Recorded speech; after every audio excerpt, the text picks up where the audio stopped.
What's up, everybody? Welcome to another episode. I'm Bobby. This is Ray. And I'm wondering what game we're going to use remote play for. You guys didn't have a chance to play that this week? Dude, Why are they showing like I haven't even sat on my computer this week. is Cuphead only like couch co-op? Yeah, that's Okay. why. All right. So that's why that's their because that's a big game that doesn't have multiplayer. And like I said, and they just added the wait, did it come out yet? The What? DLC for Cuphead or no? isn't it a sequel? Cuphead 2, I thought they was announced. I thought it was just a DLC. Something with chicks in it. I feel like we're jumping the gun here. I thought it was a DLC, and they're adding like I don't know. All right. But do you have it in there somewhere? 1 minute into the show. No, I don't. Well, the Steam Remote Play, yeah. I do. Oh, okay, cool. Yeah. So we'll come back to Boom, games. Maybe just not like the first minute, hit them with... Games, right off the guys, games. Get your games, yeah. Wild theories about games. All right, just a few announcements before we get started. We are on Reddit now, DLG or r/digital logic. Yes, now you can post all whatever the fuck you want on there, and Yeah, so the idea behind this is that we're posting things that were on the Discord that we don't want to lose. So if you want to see all the pictures from DLG Con 2019, you can see those. And then just anything else that's going on as well. All the entries for the Battle Stations contest are on there. It's an archive, basically. Yeah. I mean, it could be used for other stuff as well, but it's nice that we actually have that now where we can archive things. I'm so proud of that shirt that I'm wearing, like how fat I look. now we can really archive like the not safe for work stuff, right? There's a bunch of good memes in there that like I'm so lazy to scroll Yeah, I guess up. if you label it not safe for work, yeah, it's fine. That would be I don't see cool. why not. Some good ones in there. That's what's important to him. Also, fuck everything else. in the Discord, we now have a book section. So, I had this idea. Jen's actually voiced the idea, and everyone really supported it. So I give him credit. I kind of had this idea. I was like, no way that's going to fly. We already have too many channels. No way anyone's going to want to talk about books. But I'm glad we finally got that in there. And a lot of people talking about a lot of cool stuff. Turns out we actually have an author on our Discord as well. Oh, cool. So apparently we have dentists too, because they're coming out in droves telling me I got to shave, brush my teeth. yeah. So shout out to our new Patreon, Jiro. And yes, he was a dentist who joined the Discord and voiced his opinions. And gave me money. He's giving us money for his tooth hygiene products, apparently. And I have a little surprise here. So this is our first ever live call-in. I actually have Jiro on the line here. What? I talked to him earlier I'm so surprised. about being on the show because, we talked a lot about hygiene in the last episode. Hey, how you doing, Jiro? Hey, how you doing? Doing good, man. I'm glad you could join us. You're our first ever call-in on the DLG show, so congratulations. Wow. Wow. I know, it's an honor. I'm flattered. I think it's for an intervention. This is something. Yeah, it is. It's for an intervention. Okay, well, there's a lot of talk about oral hygiene, brushing and flossing, and you are a dentist, so we wanted to get your opinion on that. Okay, so Emilio, feel free to not floss. Yeah. Then you can give me some monies. Oh, gotcha. Okay, it's gonna cost me money later down the line, is what you're saying. It will. So here, I'll break it. I'll make it real simple. Yeah. So that study came out, and it was a compilation of basically there being poor studies. Bad science. It's hard to study the flossing thing because ultimately you have to tell someone not to floss for 2 to 3 years. And that doesn't really work out very well because it ends up being an unethical situation. That's kind of the issue. So to put it kind of simple, you go to the toilet, right? You go take a shit. You wipe your butt. Right. Watch, he doesn't wipe his butt. Right? No, guys, I never wiped my ass before. It's genetics. Well, let's assume he does. It's the same thing. You got these little things living in your mouth. They take a shit, and if you don't wipe it, that's just it's disgusting. Like you gotta clean the stuff. All you right. gotta clean. Okay. It's Thanks, Dad. super important. No. At the end of the day, legitimately, they legit sit there, and that's what happens. So the flossing thing, not a big deal. Some people only floss a couple times a day or a couple times a week or whatever. Not a big deal. More so the brushing thing. I know you got the night guard or whichever for your snoring. Yeah. the issue is if you wear this thing and you don't brush, you're kind of just trapping the stuff in there overnight. I've been watching that actually. I brush that more than my teeth actually. It's just, it makes sense. At least you do that. That's important. That's important. Okay, cool. Yeah, when I had Invisalign, I felt like I had to brush my teeth twice. Like I had to brush my teeth and I had to brush my trays. Man. Yeah. It was way too much work. Yeah, that thing is gross. I pick it up and it's gross. So I guess that's my mouth. Well, you know, at the end of the day, like, so, you know, the real recommendation is you're supposed to actually be brushing like every 4 hours after you eat or whatever. The issue is you can't get anybody to do that. People don't do that. Yeah. No one flosses. We all get it. No one flosses. That's another reason why the studies are so poor. If I was to go and floss your teeth, I would floss your teeth totally different than if you went and did it. Right. Just because I understand how to do it properly, but most people don't. So because most people don't, the studies are really kind of skewed. They don't make any sense. They're not very clear.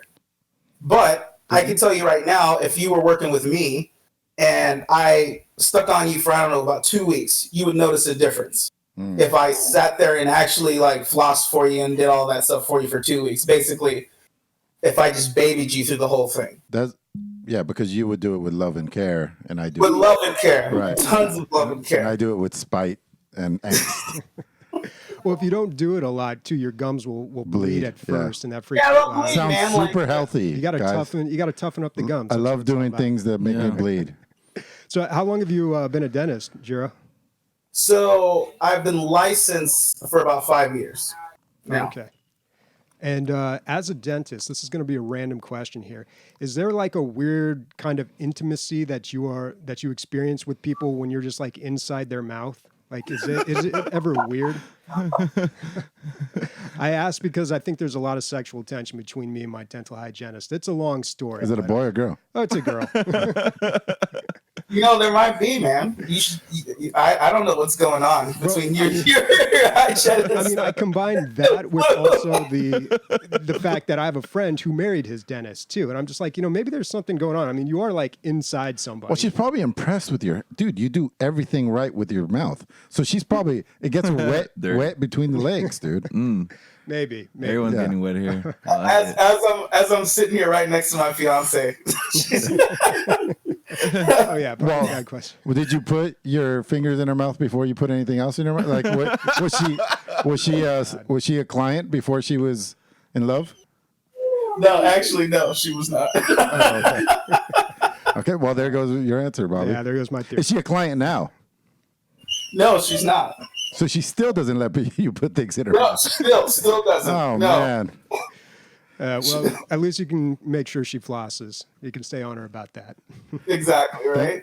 Nah, man, like it's weird, dude. Honestly, like I remember the first time we had to, I guess dig into people's mouths. It's weird, but after a while, it's kind of, you don't think about it.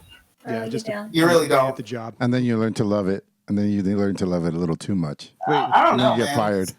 And there's days where I think I hate it, and there's other Yeah. days where it's kind of like, okay, yeah, this is great. Well, yeah, if a horror show comes in, I'm sure it's a fucking Do you have shitty good day. taste? It can be pretty bad sometimes. Honestly, it can be pretty gross. If I can tell you some stories, it's pretty gross. Like, how's your teeth, by the way?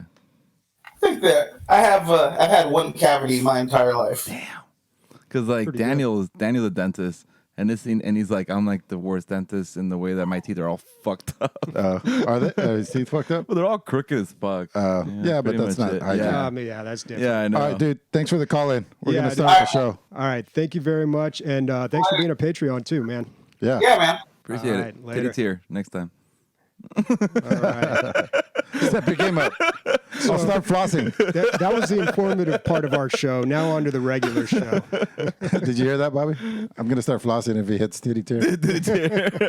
At it. We can start a GoFundMe or a pledge donation. All right, so let's talk about some video games here. It's on the radar. The big announcement this week was Half-Life Alyx, the VR exclusive game. Now, this is exclusive to VR, but you can play it on any VR headset, right? Yes. And this is a new Half-Life game by Valve.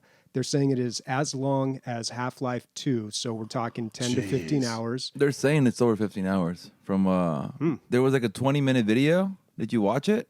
No. There's this one writer that did spoke to Gabe when he did Half-Life 1, spoke to him again right before Half-Life 2 came out, and now he did it again. And he's been actually walking around the offices watching him develop it for like the last couple years. So this is a prequel, right? This is a prequel. So we're not going to get any more of the story. No. But it looks like we're going to be watching the building of the Citadel and the forming of the Resistance. Yeah, it's going to be filling in some gaps. And I like that they're going with Alyx, too, because Gordon doesn't really fit in like a modern game these days. The whole silent protagonist thing would not work. And Alyx is one of the more interesting characters. I would have liked it if it was about that old bald scientist, that guy, that old crackpot. He'd have some interesting stories. Or maybe he'd just be in the lab the whole time. I don't know. But Alyx is, I think, a good character to focus on for a game like this. For sure. I like everything about this. This is what we wanted, right? Isn't it what we wanted? It's not Half-Life 3, but who cares what the name of it is? As long as it's just as fun. No, but it's not Half-Life 3. We still don't get... We were left in a cliffhanger. Yeah.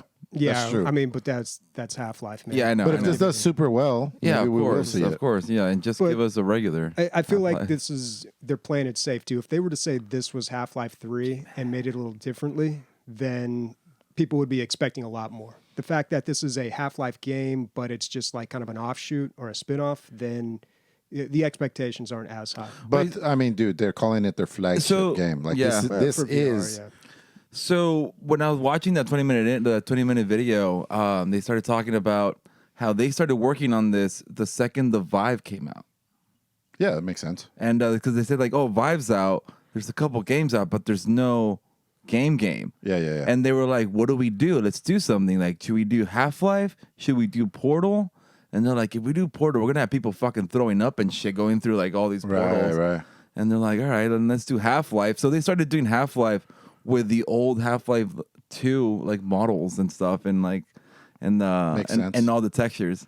And that's how it all started. Yeah. And they started and then This is probably Source Engine, right? Or some Source 2. version. It's Source 2 engine. Yeah, and then they said that they were developing the Source 2 engine when this was like happening. So a lot of the stuff that was like implemented was like getting created together with Alyx. So I just think it's fucking awesome, man. And I got it for free. Yeah, so it's free with if you already bought a Vive. Yeah. What if I buy a Vive now? Yeah, if you buy a Vive You now, have it comes now. with it free. Yep. Otherwise, $60. So this is which I understand. Wait. We mean Index, right? Not a Vive. And Yeah, Index, I'm sorry. Yeah, Index. you've been saying it too. No, because I said Vive earlier because when they made you were the right Vive, then. Okay, yeah, okay. I was right then. Okay. Yeah. So yeah, it comes free with the Index. Otherwise, it is $60 on sale for $54 right now. But I'm not too upset about that price point because it is a VR game and it is a long game. And it's a long game, You're yeah. getting So a lot of content. flagship is their way of saying AAA. Yeah, this is gonna, dude. This is So, exciting. Bobby, can I hit you with the "I told you so"? I don't know. We'll see in March. What? March 2020 when this comes out. No. I'm sure we it'll be had a good. debate whether or not they were going to do this, and you're like, "Come on, dude! They don't make games anymore." This specifically? No, they Yeah. obviously make games. We They talked- made that Dota card game. We had a. It was probably revolving Half-Life 3. I was like, Yeah. I don't think Half-Life 3 is ever coming out. No, I you don't- said- I am surprised about this. Like, I didn't see this coming. I'll admit Let's that. see if somebody can. But it's can in find between the events of Half-Life and Half-Life 2. that. I think we fought about whether or not they were going to make a AAA title for VR. Dude, they've been saying it forever. Yeah, but Bobby was like, "No way." It's all rumors. Watch, if you scroll down, if you buy the Index, well, it keeps scrolling down.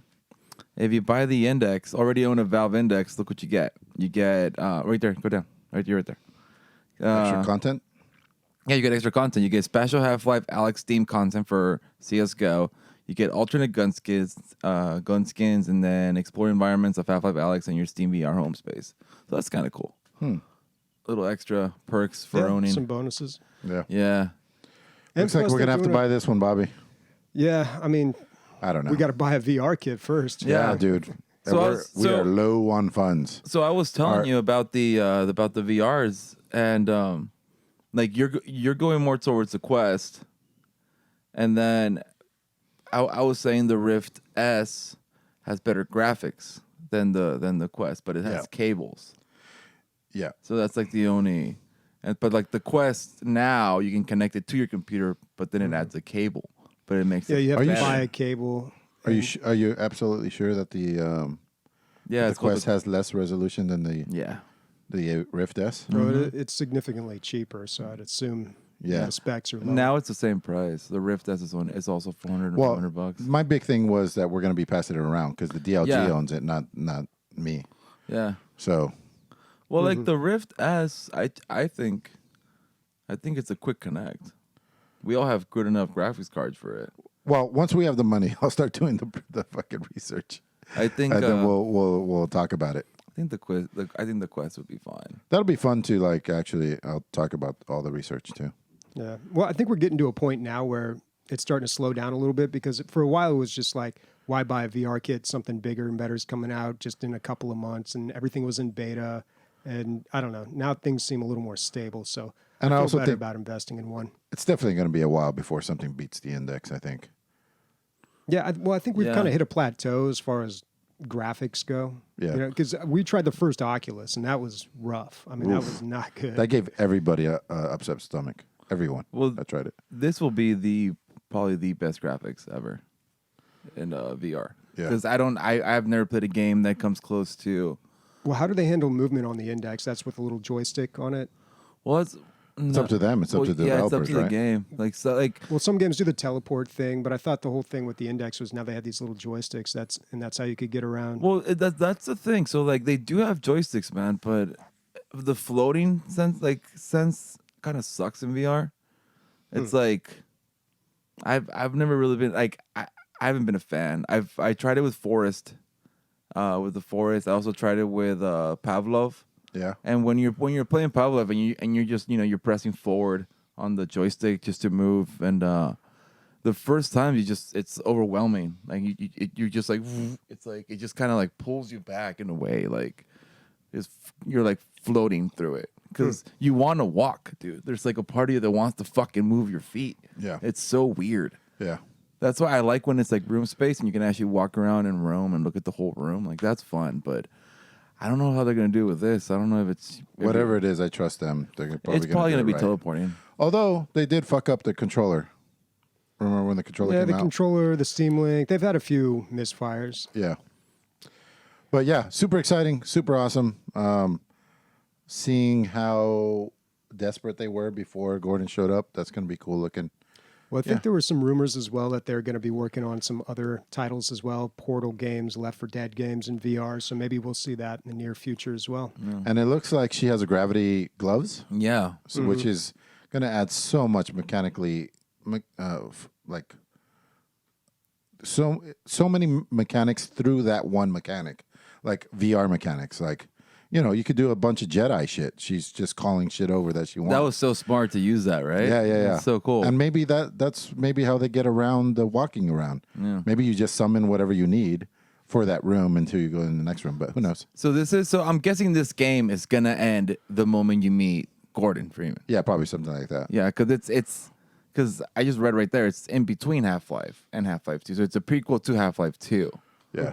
So yeah, it'll probably end as you meet him as he fucking Yeah, at the makes beginning. sense. Yeah, That's what I would do. When you'll probably get to the lab or something, and then when he comes in, that'd be cool.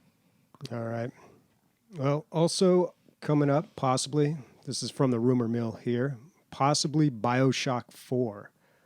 More clues surface of a BioShock sequel in the works for next year. So this is actually an article on Games Radar. They've talked about a lot of times what happens, this happened with Rockstar, there's job listings for certain positions, or Blizzard as well, but you can never tell with Blizzard because half their projects get canceled anyway. But there's been job listings and some other things that lead them to believe that there is a new BioShock game coming. But this is without Pitchford, right?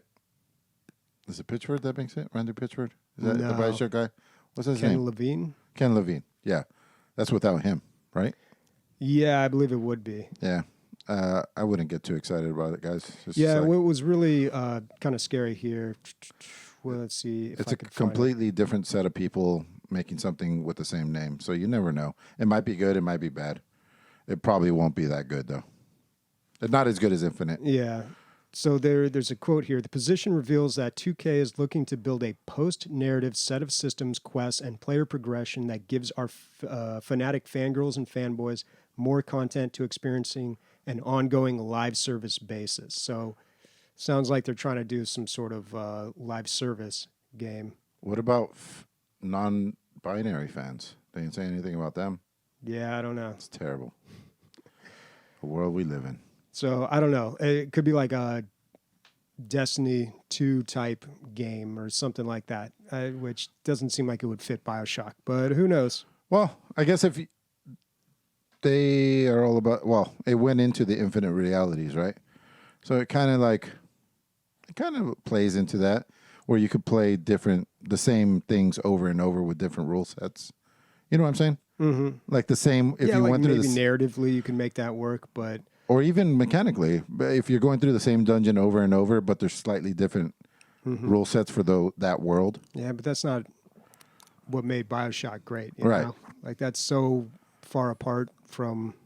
I agree. It seems risky. What they're thinking about, besides dollar bills. All right, next up. This is not a video game, but rather a board game. Divinity Original Sin, the board game. This is on Kickstarter right now. I don't think it's available yet. shit, They've killed their Kickstarter goal. Crushed it. Yeah, 160,000 was the goal. They made 732,000 or 730,000 with 24 days to go. And so this is really cool. I actually looked at a lot of the different parts here. I'm not sure what this cinematic or what this trailer is going to show us. Nothing great. But look at the board game itself. Like I would totally play this if I had people to play this with. You do. We're right here. You can call us anytime for any kind of fun. We could barely get together to play games online. So 1 to 4 players, ages 14 plus. The game, however, they're saying each playthrough is going to be over 60 minutes. So like it's a Monopoly type situation. I don't know. Monopoly is 3 days. Fuck Yeah. that game. like Risk. Spend a week playing that. This is cool for sure. How much is it? Let's see. These are the pledges here. Pledges $120 or more. Standard edition. Is that seems that's what Holy they're starting at? shit. $120. Jesus, no wonder they made their money. Is that really true? Their first level of pledges. Oh, probably because they hit all their entry level ones. Oh yeah, No, but- because that's how it they works. fill up. They only Yeah. have a certain amount of them. Yeah, but that's the standard. No. They'll run out of $5 ones. Oh no. Well, Because yeah. they're only going to send out so many posters or whatever it is. I don't know, but the $120 pledge just says it gives you a copy of the board game. Yeah, I think that's how And- much oh wait, it as was. many as and many other unlocked stretch goals. So don't know what the stretch goals are. So there's probably one without the stretch goals. That's it. There probably used to be. Yeah. And there's just like... Is there a way to see it? I know there's a way to see it. They're basically just counting the diamond rings they're going to buy at this point. This just reminds me how much I want to buy Four Souls, which is the Binding of Isaac board game. It's got like 95% rating on Amazon. I saw it at Target the other I day. just haven't done it. Yeah. Was it like $40, right? Yeah. Yeah. I just got to buy it. Just haven't done it. I saw that one. I saw Fallout. I want to see what the Fallout one is too. This looks cool. Yeah, it looks cool. Side quest boxes. All right. Last up, Black Future 88. Bobby, I didn't look at it at all. I just sent it over to you. I read 80s. I read Cyberpunk. And then for Roguelike? myself, I read Roguelike, and I was on that girl's ass. She's got a booty. She's got a booty, dude. And, He's got a booty. and I was like, oh, shit. Like, this is definitely for me or Bobby. I sent it over to Bobby, hoping that he would buy it so I could play it off of his account, but he did not pull the trigger. It's $17.99. It's a 2D platformer, a lot of like 80s colors. They got a DeLorean up there, it looks like. Pixelated graphics. Yeah, Let me pixelated turn on some graphics. volume here. Information is power. All yours is stored in the codex. So yeah, very This looks synthy. neat. I mean, the whole weapons and upgrades and items, that looks pretty cool. But the whole side-scrolling, fast action thing, definitely not my jam. Yeah. Looks like a controller game. Yep. Definitely up my alley. I will put it on my list of Maybes. my wish list of roguelikes. I have like 5 right now, so this will be number 6. I just wait for a good sale. Yep, they're coming up. Yeah, they are. A bunch of websites are having them already, early Black Friday ones, and my Humble Bundle already has one going, and Epic already started. Ubisoft theirs, one I too. think. The Ubisoft one, some games are like $5, $10, man. If you guys want to go on the Ubisoft stuff. Bobby, on your vacation, are you going to be gaming or working more? I don't know. It's going to be a lot of work, but that's more towards the front side. Plus, I got to do all the Thanksgiving stuff. So right. hopefully, I don't know. It's going to probably break even. By all the Thanksgiving stuff, do you mean like love and cherish your family? Yeah. Make an appearance at the family gathering. Yeah. Slide on through, dude. Just put on slippery shoes, slide on through, say hello, grab a bite to eat, and just slide out the back door. Yeah. All right, let's talk about some games that we have been playing this week. I'll start off by talking a little bit about GOG Galaxy 2.0 beta. So I signed up for this a while ago. This is a closed beta, and I finally got into it. This is GOG is a website, Good Old Games. This is the website that is owned by what is it? CD Projekt Red, the guys CD who made Projekt the Red. Really? Witcher. Yeah. Yeah. I don't know if I ever knew Yeah, that. they actually say if you buy Cyberpunk here on there, and Yeah. like they want you to buy here. Right, of course. Yeah, it's Because like they don't have to pay the... yeah, they get all their fees. money. So they're Right. like, come on, guys, if you really support us, buy it on our platform. Yeah. Oh, 100% of the profits go to them as Yeah. opposed Are they to... giving anything else, though? Or like any bonus? I don't know. There's probably some pre-purchase bonus, I'm sure, Yeah. but the same thing you get in other Oh. other Yeah, places. I'm gonna. There's buy no it. reason not to, because you can activate your GOG games on Steam, right? I don't think so. I could no. have sworn I've done that. No? No, not all Okay. of them. I really don't. It's like one of those games where I don't need it to be on Steam because it's not multiplayer, so I can play it on GOG and I'm fine. Yeah, Gotcha. so who cares? Yeah. But GOG is a great website just for a lot of old games because they go through a lot of work to make sure that the old games run on newer systems. So for the Yep. longest time, like Steam will put a lot of games on their marketplace that just don't work. They Jedi don't work. Knight and a few the TIE Fighter games when they put those on there. Rogue like, Squadron wasn't working for me for a while, and yeah, the, Shadow. Shadow of the Empire. Shadow of the Empire? did not work. No. Yeah. So yeah, Steam just doesn't care. They just throw that stuff up there. But on GOG, like they have like the original manuals, like sometimes the artwork, like all this extra stuff you can download, and they have a really clean store. Like I like the look of it. So this new GOG Galaxy 2.0, they already have a launcher, but this new one that they're working on in beta actually lets you scan. You click connect my Steam account, type in your Steam login, connect my Uplay account, type in that login. You do that for Epic. You do that for Xbox. You can do it for PlayStation Network. So it becomes a launcher. Pretty much, but it's very seamless. So I connected my Steam account, all my other accounts, and all my games started importing, not just the games, but also, depending on the launcher, you can also import achievements, game time played, and also like certain abilities like to just install games. I'm a little confused, Bobby. You said importing. Is it just...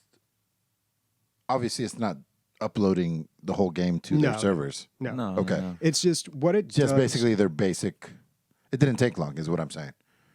Yeah, it just scans your Hard your drive. libraries. No, Yeah. not your hard drive. It's Okay. not like that. It scans your the library, your account, and then it says, okay, you own all these games. Well, we'll put them here in this. Even the non-installed games. you can add games manually. Yeah, if you want. Yeah, the non-install games. Yeah, exactly. Those ones. But if you have something that's not on Steam, like say it's something you actually like had on a CD or you installed some other weird way, then you can manually add it. Or like Blizzard games, you can manually add. Did But your Steam basically, library break it?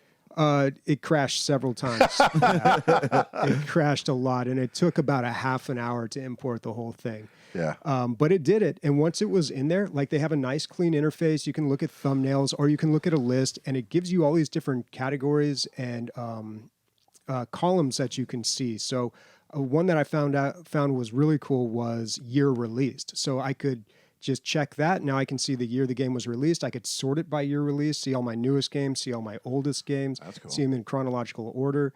You can sort them. You can also run filters on it. So it's just like in Excel. You could say, show me a first-person shooter from 2005. Brrr. Every single game connected to all my accounts. It shows me what I have. And once you get it all imported, it's very quick.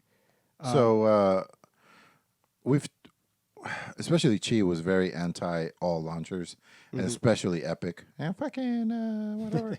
Fortnite player. Anyway, They don't deserve money. and I always defended them, saying like, "How do you take down the 800-pound gorilla with that is Steam? Like, you have to like play. You don't have to play dirty, but this isn't playing dirty. This is isn't just, replacing anything. This Right. is you still have to have Steam installed. And Yeah. you still have to have those other things installed. But this is another way to access them and sort them. And it's kind of an easier interface than some of the other ones, I think. Because a lot of those other ones, they've got a store attached to them as well. They got a lot of other things. And this one just is like a very bare bones way of looking at it. They don't have any shots of the list view, but that's what I really liked was the list view, because I could just see all my games listed here and then all these different categories, like what genre they were, what year they were released, like any sort of ratings, what was the critical score on, or what was the score on Metacritic. Damn. You know, you can sort by that. You can run filters. So like I said, if I wanted to see, you know, show me like mid 2000s first person shooters, show me strategy games from 96, you know, like boom, I just get that like instantaneously. So I've actually been using this to launch my games now, which, surprising to you, probably, right? yeah, I didn't expect it. Yeah, I can work with the cloud saves. Like it's not like, Which Epic You don't still have to- doesn't have, I don't think. no, they They- do. They they do. do Not now? for all games, for Okay. some of them. Yeah. But it's not going to replace anything. So if you launch a Steam game, you still see the little Steam thing pop up and say like launching this game. If you launch like an Epic game and it's not installed, then it pops up Epic and says you have to hit the install button. So it's just like a shortcut to all of that. But I really like the way. This sounds that- fucking awesome. Yeah, it's great, man. I think it's actually going to be a big hit when it comes out, and it's running very well in beta. I installed it initially over remote desktop, and I kept getting an error, and it kept crashing. Did a little bit of Googling. Turns out, yeah, don't install it over remote desktop. So little weird random issues like that, but It's a otherwise beta. working very, very smoothly. And once everything gets imported, then yeah, it's seamless. No, but what I'm saying, Bobby, like this is like a more subversive route of trying to take down, or not take down, but you know, compete with Steam, because eventually, okay, so say you buy this, you start using it, and everything's running great, you're probably a little more likely to buy a game on GOG than you would on Steam. Yeah, because you're clicking on it the same way. Yeah, and then, exactly. No, totally. This is exactly. It is kind of a subversive way to get people into that GOG ecosystem, which I think is probably good because their whole thing is like just give people what they want and don't try to manipulate them into buying things or. You know, they've just got a really good philosophy, I think. CD Projekt Red might be the only place that I would buy a game sight unseen right now. Like everything else, like Fallout 5, it's not that I don't give a fuck. I wouldn't even guarantee that it's good or it's awesome or I wouldn't get excited about Fallout 5. I can't hear CD Projekt Red without thinking of Keanu Reeves. It's just I hear every time I hear it, I hear him saying it. But that's because you didn't. never stop talking about Keanu or thinking about Keanu Reeves, dude. I know he's so cute. So Could cute. be. Yeah, so like Days says in chats, it's like a Pokédex of all your games. Yeah, It's Yeah. actually not that complicated, Emilio. God, I was trying to find a picture of. You can kind of see the list view here. He doesn't have a lot of categories here, but you can see his rating, so you can rate it. It tells you what platform it's on. You can tag it if you want, but then it also has like what type of game it is, like action platform or whatever. But that to me is the great thing. And you can group games however you want. So you can make like a group of, you know, like all my games that are from Steam or all my games that are from Uplay or all these first-person shooters that I really like or all my Star Wars games. Like you can make custom lists and stuff. So there's a Fucking lot dope, of man. flexibility. Yeah, it's a great tool, and I'm just totally getting used to it. And especially now that I don't really care where my games come from, I just want to get to them Quicker, like yeah. imagine if we had this for like TV shows. Like I could just go to one site and I just put in my Right. Netflix password, my Hulu password, my Amazon Prime password, and then I just see all my shows. come Bobby, out. scrub that. We're going to be millionaires. Doesn't Yeah. Apple do that with Apple TV? I think. Do they? Yeah, I feel like there's a legal issue. Yeah, somewhere Apple there. TV, like they show you things that not even on Apple. Just things that are available on the apps. I think Apple, you just grab it and you're like this, and then it'll show like which apps have where you it, can and then you watch just it. click on it and it'll open up Netflix and that thing. It's better than the other It's apps. better than most of okay. the other ones. Yeah. Yeah. Yeah, so I'm not in the Apple ecosystem. Yeah, but the thing is, it's in the Apple thing. You know what I Yeah, mean? yeah. Like we should just make it for like everything else. All right. So, yeah, that is GOG Galaxy 2.0 beta. I have no idea when they're planning on releasing that, but you can sign up for the beta. It took me almost 2 months to get in, but I highly recommend it. Let's talk a little bit about Steam Remote Play. So none of us had a chance to actually play that, but it did go live, and they've got a nice little page up here just outlining everything that it can do, and it's pretty impressive. And from what I've heard from other people, it works very well. So all you got to do is just launch your game, and you just right-click on someone else who has the game and go remote play together, and they accept, and boom, they're in. There's even like a little voice chat thing where you can adjust the volume and Through everything. Steam. Yeah, through Steam. That's cool, man. I like all of it. Like I said, the best thing about this is the taking off the multiplayer pressure from small developers. That's the best thing that's going to come out of this. Chad used to say that 50% of development costs and time goes into the multiplayer, and so something like that. Oh, what is that game, Bobby? The no, right there. No, the one we were just looking at. Yeah, what's that in the background? that Spelunky. Spelunky? Yeah, like Spelunky fucking multiplayer. That's awesome. One of life's greatest pastimes. Whoops. Yeah, that would be great. Overcooked, the first one didn't have online multiplayer. Yep. Cuphead, like we were mentioning earlier, that's a great game. You know, so many games are going to benefit from this. And Yeah, there's a for lot sure. of games that you just can't even play, or you wouldn't even buy because you don't have people in close proximity to play with. Like most people don't have that That's luxury. funny. They use Portal gun to connect the controllers. That's really cute. What? The guy shot a portal.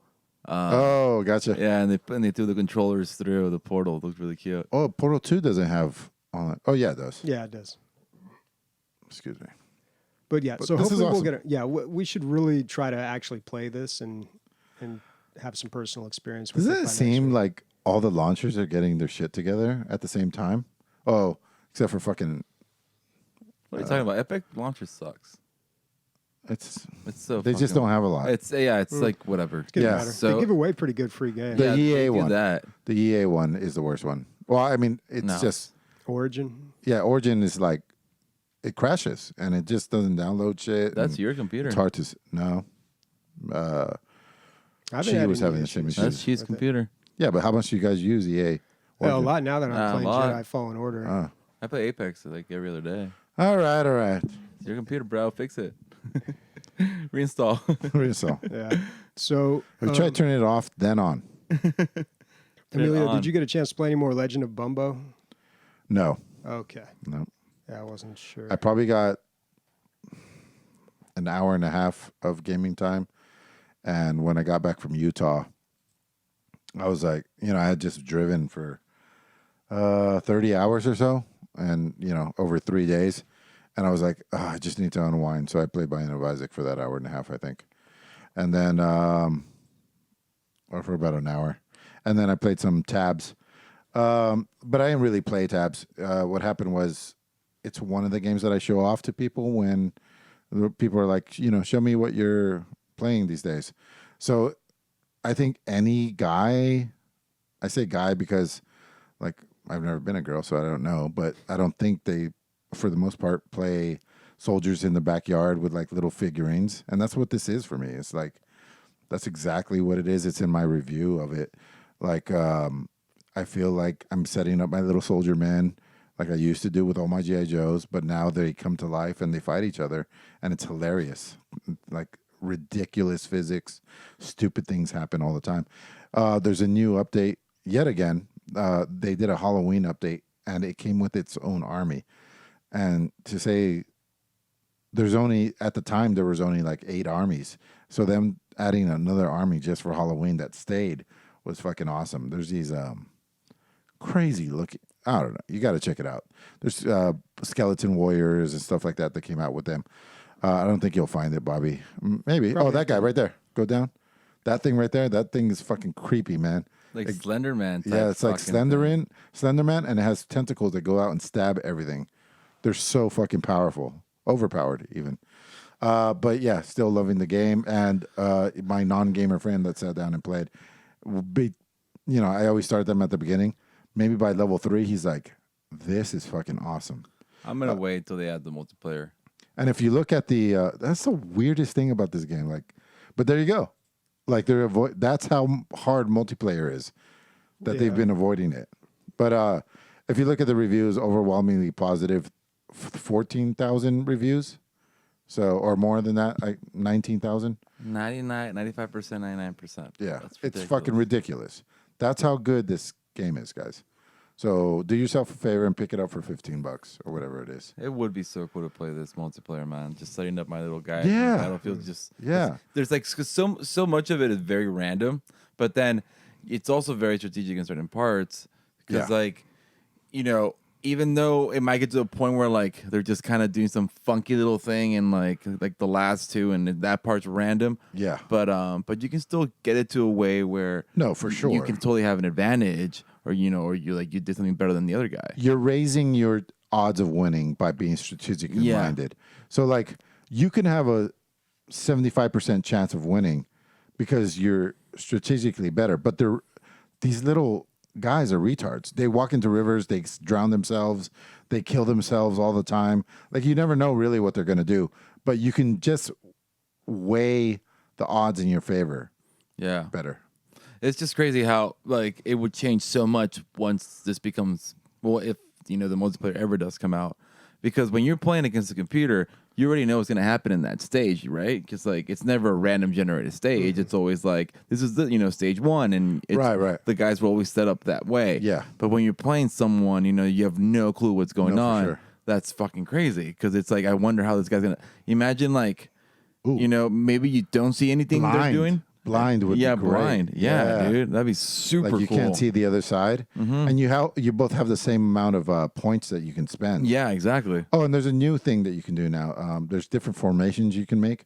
You can make circles now, so you can make like the 300 shield dome thing if you wanted to do that, and then like the enemy team, your team could surround my guys, and I would have the inner circle, and you would have the outer circle, stuff like that. So it's just getting better and better. I'm really glad that these guys are doing well because, when you read people's like updates and it's handwritten, obviously, you can tell how much they care about their job and like how much they're into it. These people are super into what they're doing. It's $15, right? Yeah, it's $15. Yeah, it's worth it. I'm gonna get it. Totally worth it. It's so much fun. Oh, and I've been playing stuff off the workshop. But, obviously, as soon as new shit comes out, I beat it in like an hour. And then the workshop stuff has really been keeping me busy. So, like, there's always content. Yeah, that's what's nice about having the workshop. Yep. I want to see what this lightsaber battle's about here, but it's not loading. Yeah, To my knowledge, yeah, they put in. That's awesome. wow. Okay. It's like a Darth Maul type lightsaber. Oh, that's awesome. Yeah, the 2 blades. Oh, now there's combos now people are doing. So there's these cheerleaders that like raise the speed of your character by like, I don't know, 2% per cheerleader. Wow. Like literal cheerleaders, right? Yeah. They look male, but they're like cheerleaders. And then there's this like there's this guy that like has a bow and he shoots it pretty fast. Anyway, there's this combo where people put 20 cheerleaders behind this one dude, and it's just fucking insane. It's just like nonstop. It's kind of like a Terminator 2 or whatever with the minigun, but it's with like a bow and arrow, and it's just people are finding out things like that, and it adds more depth to it. Anyway, it's awesome. That's Trump versus Hillary. That is hilarious. All right. Speaking of lightsabers, I've been playing some more Jedi Fallen Order, so I've been going back and forth on this game. Look at that segue, dude. I He's a know, fucking right? pro, man. Dude. I started playing this, and after about 5 or 6 hours, I was like, okay, this is good and pretty good. Like some of the complaints that I had initially are starting to fade away. You know, I feel like I have a little more agency and I can improvise a little bit more in the battles. You know, I can push people or groups of people if I spec into it, and I don't always have to like do the automated response to whatever challenge they throw at me. But then, I don't know, then like an hour or two after that, I was just like, I kind of fell back into the same rut. And I don't know. I just don't know what to make of this game. Like, I want to get through it, but I'm not like at work thinking like, man, I can't wait till I get home and play that game. You know, like there's no drive to play this game for some reason. I don't know. I don't get it, man. Remember, everybody, this is the guy who doesn't like the Joker. So take I that didn't say for... I didn't like it. I just didn't find it as amazing as everyone else did. Okay. I don't know. I feel like this is Jedi Fallen Order. Like, no one's going crazy over this game, man. Like, who's out there like, losing their minds over this game? No, it got an 82, I think. I think it's right. Sounds about right. It's just, but everyone that talks to me about this game goes, best Star Wars game in so long, and they're like, That might It was be a true. very high bar, though. I mean, Yeah, when's It's the not that last high. good Star Wars game? Force Unleashed was pretty well received. Like the first one. People And- really like that. I mean, people are going to hate me for this, but the current Star Wars game, the multiplayer one, I mean, it's good now, but it was Yeah, it's really good now. It's at a good place well, now, The I single feel like. player was really bad, though. I didn't mind it. I thought it was all right. Oh, dude, no, it's bad. Did you play it? I don't think it was bad. I thought it was just like there. Yeah, it's there. It's like, all right, I can play this for now. I mean, at least it was short. It was like what, 4 or 5 hours. Yeah. This I game is never long. came back to it. It was just when it happened, I played it, and then it was just like, oh, I'll come back to it later. I never did, Yeah, and I don't miss it, and I don't think I would ever finish it. But the multiplayer was always fun. I liked the Battlefront. It was fun for me. I don't understand why people sort of bitch so much about it. That was the whole loot box. The loot thing box thing, that- yeah. Yeah, and aside from that, I spent a little money on loot boxes here and there sometimes, so I didn't complain that much. but let me tell you- It wasn't the game. It was really the way it was marketed that really killed it. Yeah, Really? because like and now you play it now and it's just fun. But I don't have I like playing my games with a group of people. At least some people that just like to jump in. But I think it's fun for a short period of time, though. I don't think you could spend too much time playing that game. Like I don't know. I could spend a good hour and a half to 2 hours. You've never playing. played it. You've never played What, the Battlefront multiplayer. 2? Yeah. Yeah, I've played that. The multiplayer? It feels like I'm playing Battlefield. Fucking, Yeah, I played the space battles. I played Really? ground battles. Yeah. Oh, okay. It feels like I'm playing I'll Battlefield. I'll take 5. away that me being upset. I've always been upset with you for never playing it. I thought you no, I never did, played and it. then I played all the way through the single player. The most fun I ever had on that was playing the multiplayer. Like, it's basically death battle, but you play only as the heroes, like the ones you want to play as. Yeah. You don't have to unlock them or anything; they're just there. So you can play as Palpatine, you can play as all that. Yeah, and I yeah. played as the lizard bounty hunter. Yeah, He's Bosk. fucking dope, dude. He's so much fun to play. He sets up traps. You can put like proximity mines, and you also have like the triggered mines, and your gun is like the one like the demo man from TF2. It's fucking awesome. I wonder if they're adding Yeah. more stuff because of the movie coming out next month. Oh, and then his ultimate is like going into Predator mode where you can see like people in red. He's fucking really fun to play. Wow. Yep. Well, let me talk about a game that I played this week that I did enjoy. 80 Days. So Can't believe you didn't like it. It's so weird. Let me talk about a game I did like, though, guys. Not the one that everyone else is playing. Let me talk about a game that no one knows what the fuck it is. I've heard really good games about this game. Or really good things about this I've game. never heard of it. And there's, I think there's a sequel now, right? Or so this the guys is the who sequel? made this made another game called Heaven's Vault. Okay. We talked about it when it first came out, and I was like, oh, this is the 80 Days, guys. This has got to be a good game. Went on the wish list. Totally forgot about it. Then in that interview with Sam Barlow, he mentioned Yeah. Heaven's Vault as like a really good game, and I was like, thank God he reminded me. And I plan to get that eventually, but I was like, dude, I got 80 days sitting there. I bought this game a long time ago when I heard about it on another podcast, and they said it was amazing, and I just never played it, and I forgot about it. I think it was only mobile at first, and then it eventually came to Steam in, well, it says 2015. So yeah, it's been out for a while, but it's been a while, and I was just like, you know what? Like, this is the perfect time to check out that game.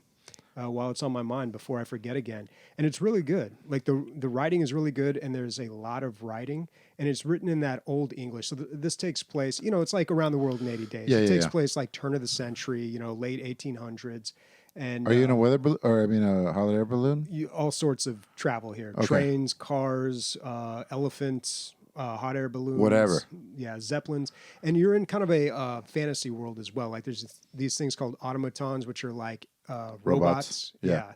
And a lot of weird kind of steampunk machines in there. But the writing is so good because it's written like I'd kind of compare it to like Sherlock Holmes or something. You're like, you play as kind of a servant to this English gentleman, and he's always like, just very prim and proper and talks like that. And then you're a French guy, and you guys are all about being proper gentlemen and everything. And so the writing is pretty funny, but you carve your own path across the world, and based on like dialogue options that you choose, and also items that you choose to buy, and character traits that you develop, it opens up different routes. And there's just so many. At first, I thought this game was very simple because I was like, okay, mobile game, not a whole lot to do here. You probably just go around the world and it's a good story. Like, that's all I'm expecting. But there's actually a lot of moving parts to this. Like, you have money, you have a health meter that you've got to keep up. You've got to keep your relationship up with the guy that you're with.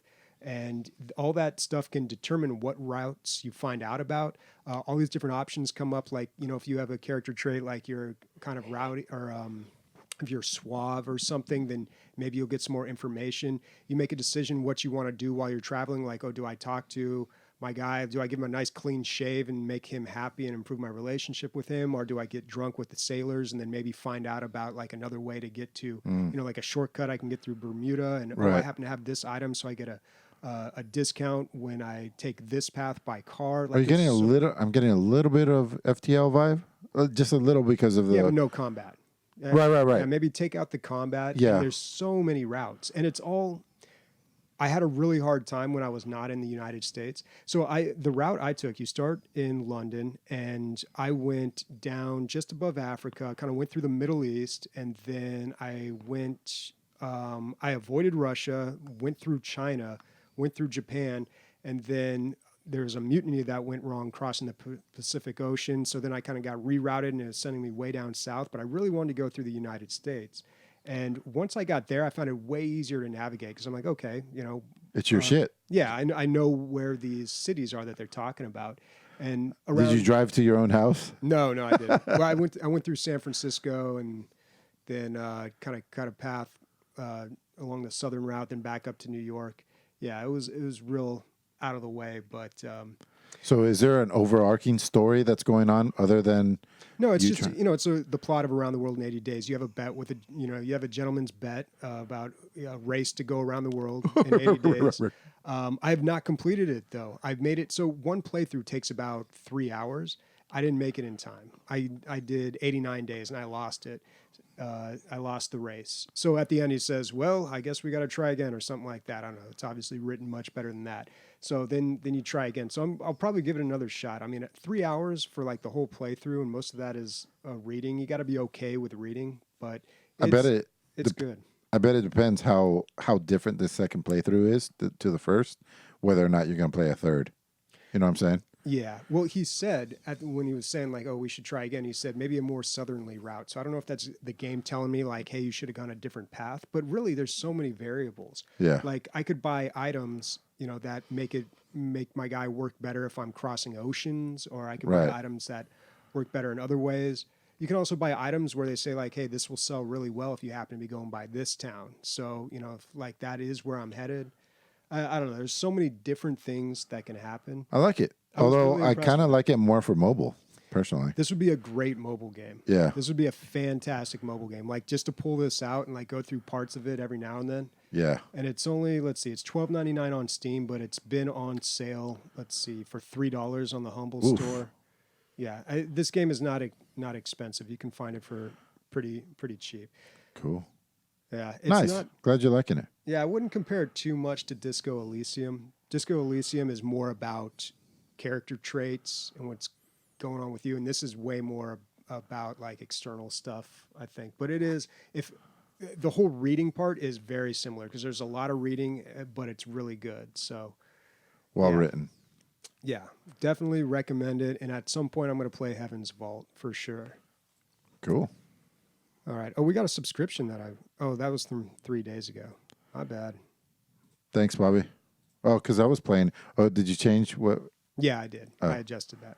Gotcha. All right. Five Nights at Freddy's VR. Oh boy. Dude. As soon as I read that, I was like, fuck right off. Like, All right, so I can't play the normal low res game. So here's the thing, like, when Half-Life Alyx comes out, and you guys, if we don't have a VR yet, or you want to use like the index, you won't be able to use it unless you play this game at least once. That's the only rule I'm gonna have. That's the bar we have to set. Yeah. Or like, So wait, you've played this already? yeah, Wow, the reviews are super good. yeah. So when I got my index, I bought probably 2 or 3 games because I already had a couple from when I had the Vive, and I bought this one because it was like best reviewed, and everyone was like fucking awesome. This is probably the worst fucking game I own. I played it. Oh my gosh. I've never been so scared He doesn't have the words. in my whole fucking entire life. So is it just Five Nights at Freddy's but in VR? Like it's So the have first game? have you played Five Nights at Freddy? Oh yeah. All of them in VR. Oh, all of anyone you want. All the Okay. You can play any 1 through 4 or 5. I don't forget what number. Because I mean, those games were how much are they charging for this VR? $29.99, I Okay. believe. And those games individually are probably They were like $8. $5. Yeah. They're like $5. they're So just $5. all of them, even the one when you're at home, even the side story one, even the night one. Okay, I got a question. So the first one that I played, you're pushing the little buttons to see the different views. That's the one I played today. I got to the 4th night and I lost. And so here's the Are you thing. shaking? Okay. Wait, go with your question. Go with your question. Well, you're shaking. Fucking holy shit. My brother heard me scream the first time and he ran into my room and he was just like, "Are you okay? What the fuck are you doing?" And he saw me with the VR headset sitting down in a chair and I was just like, "Fuck, man, scared the shit out of me." Oh my, all right, hold up. All right, I'm gonna go for another one. He's like, "All right, I'll watch you play," because he was watching on the screen. On the screen, he was just like chilling and he was hearing everything, right? Because I had it the sound mirroring. Okay. So when he came into this gameplay, when I started playing, I looked around because you find they hid coins in all the games, and you collect them, and when you get coins in the games, you get Probably unlock a game, right, or something. no, you get like little prizes. Like if you go to Chuck E. Cheese and you collect coins or whatever, or right. tickets, and you get like a basketball, a whistle. Yeah, you but know? I'm saying if you get them all from every game, that probably unlocks something. Yeah, it's right now. I got a basketball. Okay. And I was throwing it around. Is it a sweet basketball? And it doesn't bounce. I was like, oh, cool. Do you take it off sweet jumps? Nope. All right. So I guess the first part was just, it was really cool sitting there in the control room, right? In the security room. It was really neat because you can touch everything, and I was just grabbing everything, and I was looking at it, I was finding coins, fucking secret things, and you're hearing the first message. I don't know. Did you ever play the first one on your phone? No, no. 'Cause I think everyone played it on their phone, right? I think it was the It played was first. really PC. popular on the phone. Yeah. Yeah. And so you start hearing the message, "Hey, what's up, man? It's your first night. Just gonna let you know about these fucking robots. They kind of walk on their own at night." Yeah. And I was Wait, had you not played this ever? I have. Oh, okay. So I was like reliving it, Right. but I was in VR and I know what happens. So I was just like, "Oh shit!" So I'm looking around my room and I'm just looking everywhere and I'm just like, "All right." And the Index has really good sound, man. Their fucking headphones are fucking, well, they're not headphones, but whatever, the little speaker things that they have on, they're awesome. So I'm watching it and I'm like, all right, I remember night one, but I was messing around with it. I was like pressing everything, closing the door, open the night, blah, blah, blah, blah. And then I was like, I looked over and like, it had just started and I was already at 10% battery and I was like, fuck my life. Like I'm screwed. Whatever, I'll let it play out. I want to see how the first scare is. Right. Which is, by the way, a really good to shield yourself from getting super scared later. Exactly. You just run towards the monster. Exactly. Get it over with. That's what I did. Yeah. That's what I did. And so I'm waiting there. Lights turned off the moment the battery died. So it just, fast forwards to just like, I'm looking around and I'm just like, all right, it's all dark in here. And then I just see little eyes just fucking open up and a little smile. And I was like, okay. Then it went completely dark. And then I'm like, oh shit. Like, I was looking around, nothing. And then just slash, just jump scare right in your face. Big ass fucking, animatronic. Scared the shit out of me. I yelled really loud, goosebumps. It was fun. And I was like, all right, cool. I'm ready. I can do this. And no, it got worse, man. It got so much fucking worse because now I'm playing it. Now I'm looking at the cameras. Now I'm just like, oh, this room's audio only. And I'm listening. I'm like, is he in here? I'm like, God, the motherfucker. And I was just like, okay, cool. All right. And I'm just like waiting. And I'm like, all right, cool, got it. And then I locked one door and then look over to my right, and then the other one fucking just walks over and I see him just smile at me, and I'm like, I got shivers and goosebumps, and I turned it off, and I'm like, all right, good. And I beat the first night. Second night again, they're getting faster, closing the door when they get close. They go far. I'm trying to see where he is. He's like, super far away. Then I swear to God, he teleports, and then he's closer to me again. Doing it again. I beat second night, beat third night. Fourth night. And that one was hard. I mean, because I'm fighting back and forth. And then it was like 5 o'clock, and it was just, dude, it was seconds, man, seconds. You got to make it to 6 a.m., right? Yeah, it was seconds, dude. And just out of nowhere, lights turned off, and I'm just like, go fuck yourself. And it scared me again, but I yelled even louder than the first time because I was so invested. I was pressing the buttons and I was just making sure. You get so into it, and it's VR. You get so immersed, man. Yeah. It's like I was on night 4, and I just. I forgot where I was. Yeah, you were the guy. I was the security guy at the pizza place. Fucking messed up Chuck E. Cheese. Oh man! And that one scared me so much. I was just like, no. I can't. Did you put your brother on it? I can't. No, he saw me yell and scream so loud. He was like, I probably wouldn't get scared, man. But you know what? I don't really want to play that. I don't like those kind of games anyway. It looks boring. Bullshit, dude. You saw how scared I got. Would you say the mechanics are easy enough for a non-gamer to be able to play? Anyone can sit down and play this. Yeah. Anyone. That's awesome. This is the game you're going to show off. Oh, my God. Okay, but here's the thing, though. I played it. I will never, ever in my life sit down and play this shit again. Ever. Wow, that bad. It's so uncomfortable. It's super uncomfortable, man. I'm not happy. I'm not happy in there. I'm not excited. Like, yeah, all right, fuck these guys. I'm about to close doors on these guys. No, it was like, just end. It scared me. Close doors all day. Don't even know. I was like, how do I charge this battery? Doing switch hands, dude. Backhand. It wasn't fun. It just was not fun. I'm curious because I've only played the first Five Nights at Freddy. You gonna try the other ones? And I kind of want to try them. I think the other ones.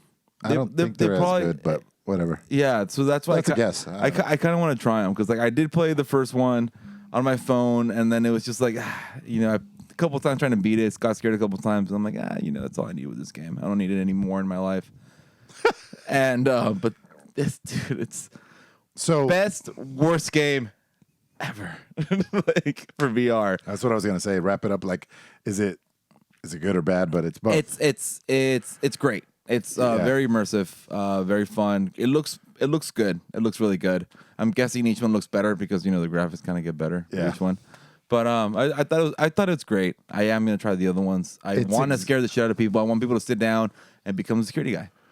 It's really cool. Oof. But I got into the whole VR stuff because Alyx got me all excited. So I was like, all right, I'm gonna play some VR games for this week, and I played this, And then You don't even want to put your headset on anymore. yeah, nah, dude. And then after that, I played some Beat Saber, which we all know about Beat Saber, and everyone's played Beat Saber. We've talked about Beat Saber here a bunch of times, and Have you ever been able to put the whatever songs you want on? Did you do yeah, that so I mod? modded it finally. Okay. I tried it once. I couldn't do it. I modded it. It's so easy. It's a launcher, man. It's Oh, okay. It's just a little. I just went on the website. I honestly Googled Beat Saber mod, Right. and there's two, and then one's like simple, one's a little bit more complex, and then I just pre-downloaded all the songs. and just loaded up Beat Saber, and it was great. This is one of those things where, like, I think they got hurt by. It's not being greedy, but the business model they went with. They had a DLC with was it Fallout Boy or something like that, and it came with 6 songs, and it was like $15. It's like $15. And it's just like nobody's gonna do that, dude. It's $15 for some people did. the Imagine Dragons music pack. Oh yeah. And then they have like Monster Cat, like a couple songs. It's too expensive, dude. $2 a song. Yeah, $2 a song. Well, how much do they fucked charge themselves. for that Just Dance? Because you can buy songs as DLC in that game, right? You could also unlock them through playing, though. too. Yeah, they don't give really? you much. Yeah. I think that's a bad thing about Beat Saber, which is the one thing I didn't like because I saw that it has like a single player, like a career mode kind of deal. It's not like you can listen to these songs in your car.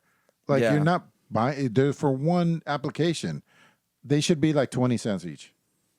They just they want to make money off of it. You No, know, I get they it. want to Yeah. do all these things with like these little packs, but they are expensive. They're too expensive. So obviously people are just gonna mod it. Yeah, but dude, Beat Saber is the workout, dude. It's the fucking workout. Do you remember when JP Diddy was playing it? Yeah. He looked like a goddamn gymnast. Yeah. Fucking- So like I've never put that much time into Beat Saber to where like, I played half an hour, but I was just playing, I would start some easy, some hard, some medium, with normal or whatever. And this was like the first time where I really, really got into it. And so hard is just, it's not even hard for me anymore. So all I'm playing is just expert, and some songs are just That's expert for regular people. Yeah. So this experts are fun, and it's fun. It's but dude, I played for like 2 hours straight. I'm still fucking sore. Like I'm sore. My legs are sore from crouching. Like I got a good sweat going on. Like I went downstairs, had a fucking Gatorade, some pre-workout, dude. Went back upstairs. I was like, let's go. What are you doing? Practicing my sweep dance move. Yeah. No, dude, I was thinking, like, what if I put weights into the wands, right? Into, like, the index? You don't like, have to put them in the wands, dude. They have wrist and, weights. like, I can like, grab some, like, barbells, too, some 20-pounders. You're gonna come in all yoked, dude. Fucking Beat Saber! I mean, it's dope. It's true. Dude. But, It's true, dude, it's a fucking workout. Today, when, like, hey, dude, I just finished working out. I'll be there in a bit. And then Emilio's like, hey, how was your workout? Dude, Beat Saber was awesome, man. I played for a good hour. But, do you know Paul? Yeah. So he has the tiniest ankles ever, and I bought him ankle weights for his birthday because I thought it would be funny. But they were like $15. You can put them on your wrist and fucking. Dude, honestly, I feel like that would be cool. But no, I actually want to get good at it. I want to get good. I was realizing how they're all patterns. The thing about when they're modded songs, people make these. Yeah, it's not as good, right? They're not. Some are not as great. Some are like, I forgot what song it was. I think it was like the AC/DC one. The fucking, oh my god, what's it called? The most popular one. Those bells. No, yeah, another one. Come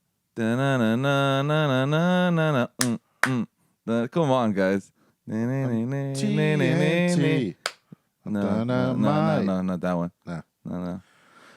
But like it was Thunderstruck. It was Thunderstruck. Yes, it was so bad. It was like and I was into the beat, and I was just like, it doesn't make sense. It doesn't make. Oh, it wasn't going to the bit. It wasn't, beat. man. I was just hitting shit for the fuck of it. I've seen It people wasn't do making Rap sense. God a lot, and I think it was done Dude. really well. I downloaded it just to try it. It's Expert Plus. Yeah. Fudge. No. Yeah. That's not happening. No. It's insane. Well, dude. my favorite one was Thriller, because Thriller was it's on hard, but it was like it makes you dance, like the way you're supposed to hit them. yeah. It makes you move. It's really well crafted. Yeah, it's Yeah. super cool. So like, and then like the ducking and like, This has got to be good for your brain, right? dude, it's so Like much fun. if you keep going up in skill. Yeah, dude. But would imagine. it's funny how you just get so used to it. Like before, I was like reading everything. I was like, and I mess up. Then later on, I started learning the patterns. Each song has patterns. Like you look at them, and I would think, oh, it's all random shit. But then when you do, like, once you get the rhythm, you're just like, oh, right here, I'm just doing circles like this. Here, I'm doing this and this. And then like I see. you realize the patterns for the songs. Right. And then like by like the 10th time I'm playing it, I'm like, oh, I know this part of my memory now. So it's just like, all right, like pattern. I got it. And then new shit. Until you figure out the pattern. It's really cool. Did you didn't pick up Pistol Whip? No, so I wanted to buy that today, and it was like $25 or $30. That's steep. Yeah. And I think when we brought it up, it was like $14. Oh, so you'll know to go back. Yeah, and so I know it's gonna go back down. So I was like, yeah, I'll wait on it. And then I looked for it on other websites too, like CD Key or G2A or. When's the Kingwin. winter sale, Bobby? Usually around Christmas. So there's going to be a Thanksgiving sale. Oh, soon. okay. Hopefully, because I do want Pistol Whip. I watched the video again of someone playing it. It looks really fun. Cool. I really God, wanna- I gotta get VR. It's fun, dude. It's actually just all you gotta do is You can give find some our time. Patreon on our website, dlgaming.net. Thanks. Patreon. Send us some biddies, get some subs in. But now I want to get more into VR games, man. After playing these two, I was having so much fun. So I never finished the virtual reality one.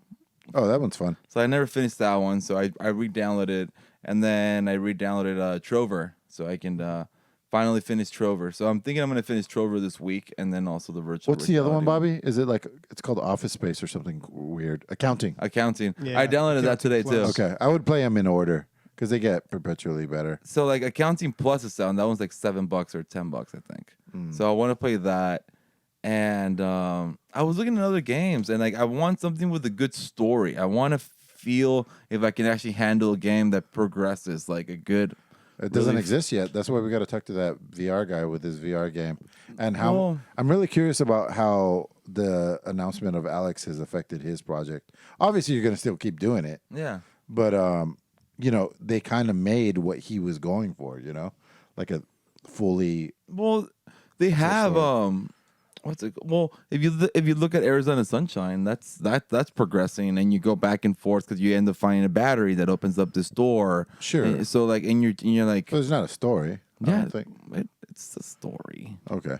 It's just you get Remember. you get stranded, and you're like zombies, and then he grabbed the battery. and so it's Arizona Sunshine. I got towards the very end when I had the vibe, and then the other day I was like, oh, I'm gonna play it again. I think my save was destroyed, so it's gone. So I'm like, from the beginning. It's incredible how accurate the shooting was in that game. Yeah, I right. found it.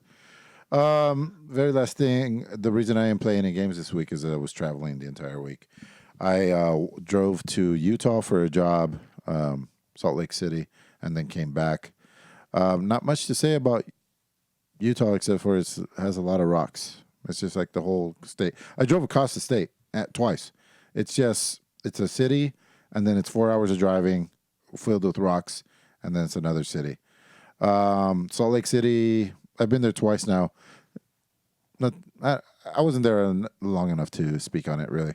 And then I came back, and then immediately, like, I didn't know how long it was going to take, so I kind of cleared my schedule. And then Sam's brother was like, dude, let's go to fucking Joshua Tree. I've been telling you for months. And I really looked at my schedule. And I was like, I think I can squeeze it in. And then I convinced Sam to go, and we just kind of went to Joshua Tree. It was my first time there. It's a 3-hour drive for us. It's pretty in its own way. There's a lot of, have you been there, Bobby? A very long time ago. It's just a lot of big rocks in the desert. And they look weird because they look out of place, like how these things get here. And you can there's various trails. It's really easy camping. It's that kind of camping where you get off the highway, you get on a little road, and then you park on the side of the road, and then you park right there. So like your truck is right next to your campsite. But you really do feel like you're kind of out there because 10 feet in any direction is pretty much desert wilderness. We saw rabbits, hawks, stuff like that. They're non-native fungus was awesome. I think that's something that it's almost like, you talk to somebody about going to Joshua Tree and they're like, oh yeah, you're going out there to do mushrooms. And so that was cool. You should do them once a year. That's You guys do mushrooms? Not you kids. Yeah, it was awesome. Wait. Oh, talk about that later. Yeah. Where'd you get them? No, so I was They listening. came from the earth, bro. I was listening to the Joe Rogan podcast with Paul Stamets. Oh, dude, how good is that episode? Dude, I want to do a heroic dose. Oh, you should. Have you ever done a heroic dose? That's 5 grams, man. Yes, but I overdosed. My body started like sweating it out instead of like I didn't really. But I guess I was just as high as I should have been. Yeah, it's one of these things where like you hit the reset button. That's what I call it. Like you reset your life. So you forget everything, or I forgot everything, and then I had to relearn everything again within the 5 hours. So I was like, why do I go to work? And why do I eat that? And then why do I do this? And then I would answer my own questions and then really break down life. And then the stuff that like didn't make sense, I just cut out of my life. So every time, the one time I did heroic dose, I really corrected a lot of things that I was doing incorrectly. So that's the reason why I kind of want to do that right now. Like I was listening to the podcast, and I've done the regular like 2 grams. Yeah, be fun. One, just to see if it's fun. Yeah. Well, I've done it twice, but one was like one was just cool and it just lasted a little while, and the other one was just very Scary. damn. It was a little scary. Yeah. Because it was the first time I've actually taken that much. It was just like 2 grams, but it was life changing a little bit. So now that I hear about what the heroic dose is and doing 5 grams, and people say it changes you and it makes you a better person. It's incredible. If we sound crazy, just listen to the Paul Stamets. Yeah. We don't have time to go into this, but listen to the Paul Stamets episode and he's done it twice, and both of them were good. I would even go back and listen to the first one. Just with the new one, you listen to it. It's something else. It's really, really impressive. And not just talking about psychedelic. He's a licensed mycologist. Yeah. And so he knows crazy amounts. Talks about lion's mane mushrooms and other mushrooms that you should take on the regular that connect your neural waves and all this stuff. It's so cool, dude. Mushrooms are awesome. The only way to get neurogenesis, to regrow neutrons. What am I trying to say? What'd you just say? What was the word? I forgot. I need shrooms. What do you call it, Bobby? The connections between like the neural brain. waves? No, not neural waves. The Neurons. It's the only way to grow neurons is lion's mane and something else. You get like 20% back of your of your brain growth. Yeah. You get Which we've killed with alcohol. It was but that's awesome. At least there's a way. Fun. But, yeah, listen to it. Yeah, fungi.com. Yeah, that's his website. Yeah, Yeah. we should get sponsored by them. Hey, Yeah. Paul. Yeah, I would Look it love up. some lion's mane. Look it up with some lion's mane, bro. Yeah. And yeah, so that went on a weird tangent. So that's cool. That's dope. Bobby's like, we got to fill time. We're really low on stuff.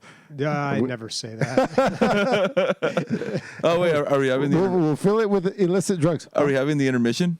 Yeah, this is it. So this is we're going to start trying to take intermission so I don't get up in the middle and then I ask the same questions that were asked. Yeah, that before. always happens. Like I do it And it's too. kind of rude because I always wait for like the 80 days of the show to come and then I walk out. It's rude. No, like I get back, like, because there's times I come back and you're talking about something and you already hit that point and I'm like, fuck, I missed it. Yeah. Like I want to talk about it a little bit. Yeah.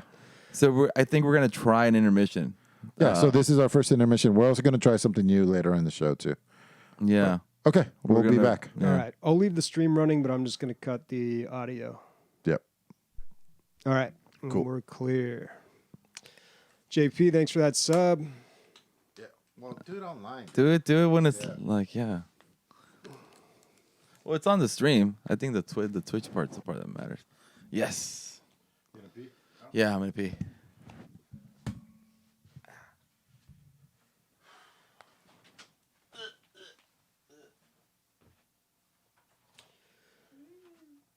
Ooh. All right, guys. Hopefully this won't be too long here. Should have a special noise. Yeah, I'm going to have to put something in post, I guess. Making a quiche. Man, those quiche pies.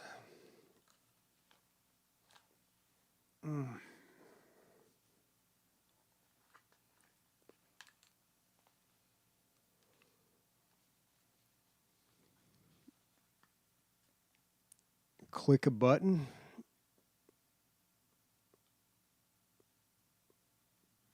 Yeah, man, you missed out.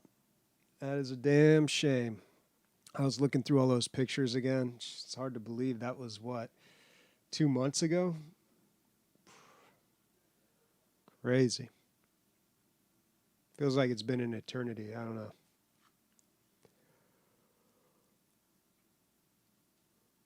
Yeah, it does, man. It feels like it's been a long, long time.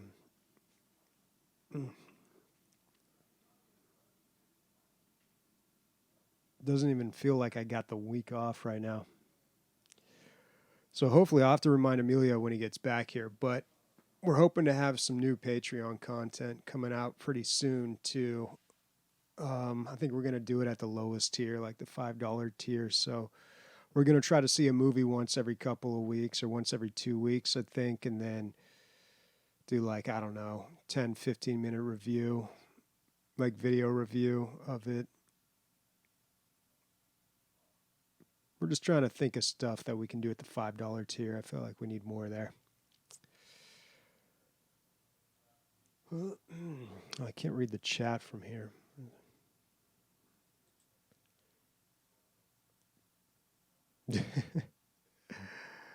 Yeah, there's a lot of those pictures.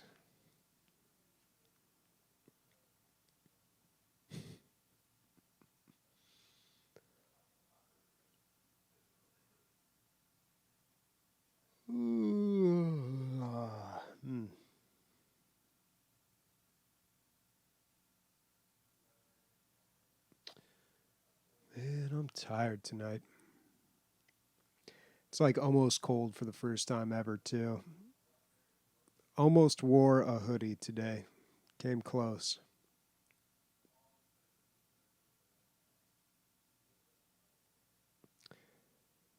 Is there a chance for a fractal coupon for subscribers? Possibly. Maybe you should sleep until 7 a.m. Yeah, I wish I could, man. I wake up when the sun comes up. There's no stopping that. Got a giant window that lets in all the sunlight, so whenever that comes up. It is true, though. You start waking up early when you get old. I don't know. Maybe I just do. I don't know.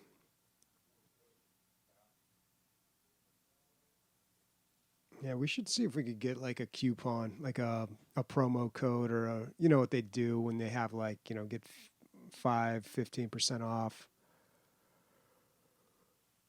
with this exclusive promo code for us. That would be pretty cool. I just don't know if they do that. Do they do that with hardware? They got to.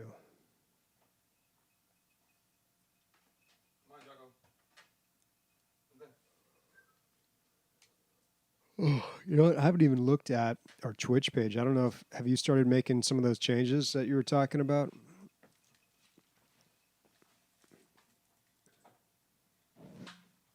Do we know what this thing is in this box? Yeah. Thing in a box? Yeah, when you buy a BlizzCon ticket, they were giving either a Horde character or a Alliance character. Is that yours that you brought? Or That's is that cheese. She brought it last week. Oh, yeah, the little statue. Well, the only episode she's been on in the last year. year. Did we say where she's at? No, we didn't mention that. Well, she leaves tomorrow. Then. You knows it? Have you realized that Chosen's never around when she's not around? I know, right? All right. All right. Let me know when you guys are ready. Ready. Let's do it.